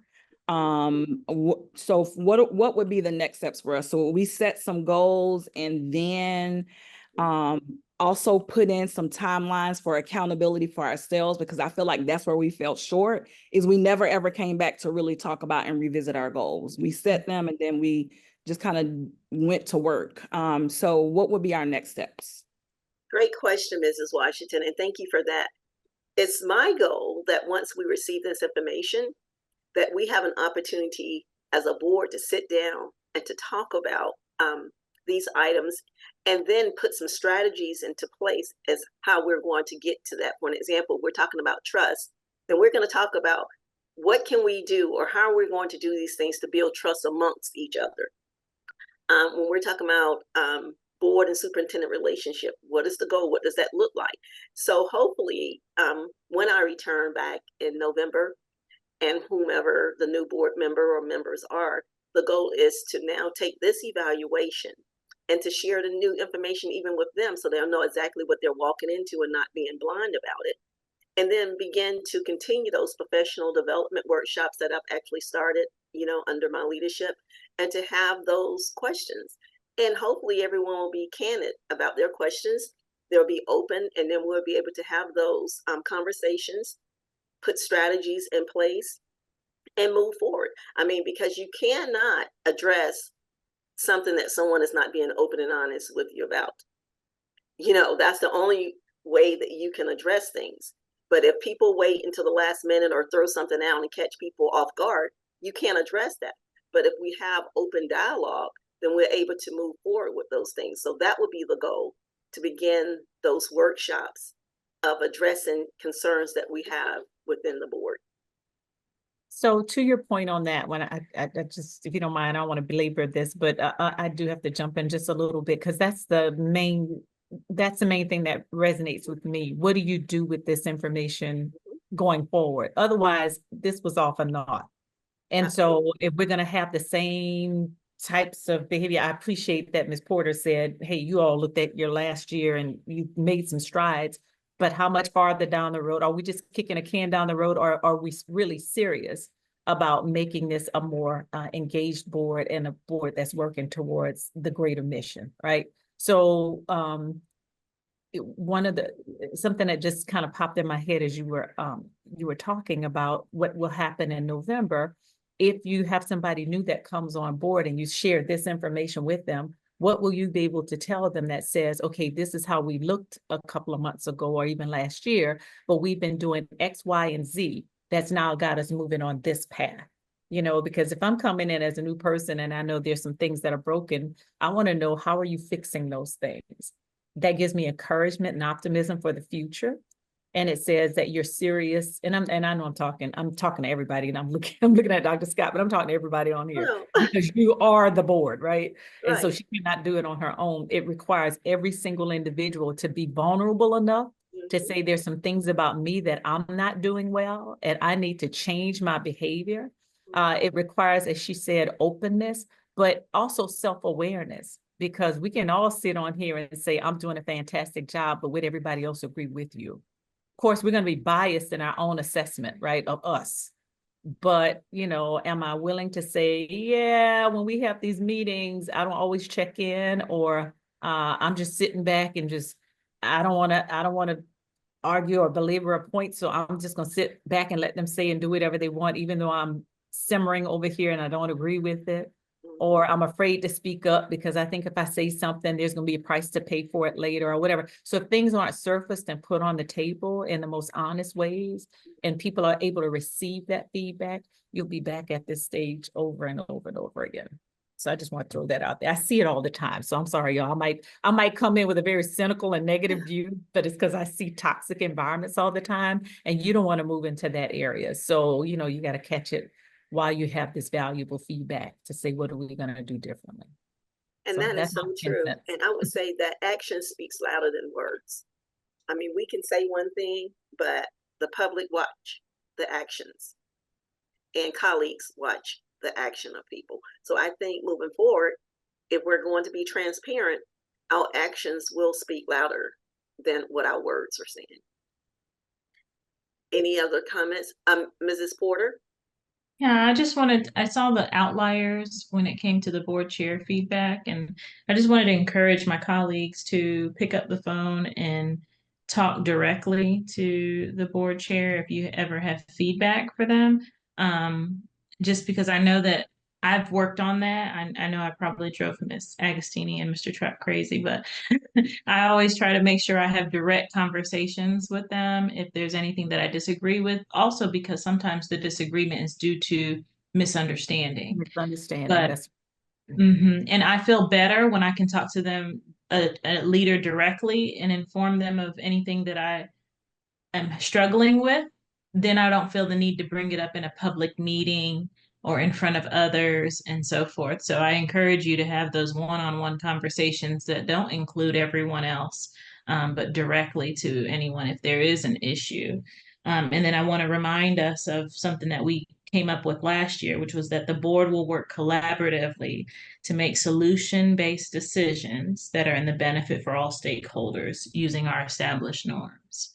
So I think that is still a great goal to consider. Okay, thank you, Ms. Porter. Any other comments? I don't see any other comments. So again, Mrs. Parker, want to say thank you for taking the time to go through the evaluation with us and to clearly explain, you know, the pros and cons that we are faced with. And I do look forward to taking this information and being able to be more productive and reactive to what you shared with us. So with that being said, may I have a motion to adjourn the meeting? Madam Chair, Yes, Mrs. Washington. I move to adjourn the September 27, 2024 special call meeting. Is there a second? Second. The motion has been properly moved by Mrs. Washington and seconded by Mrs. Porter to adjourn the meeting. All in favor, please raise your right hand. Aye. Mrs. Agostini's in favor.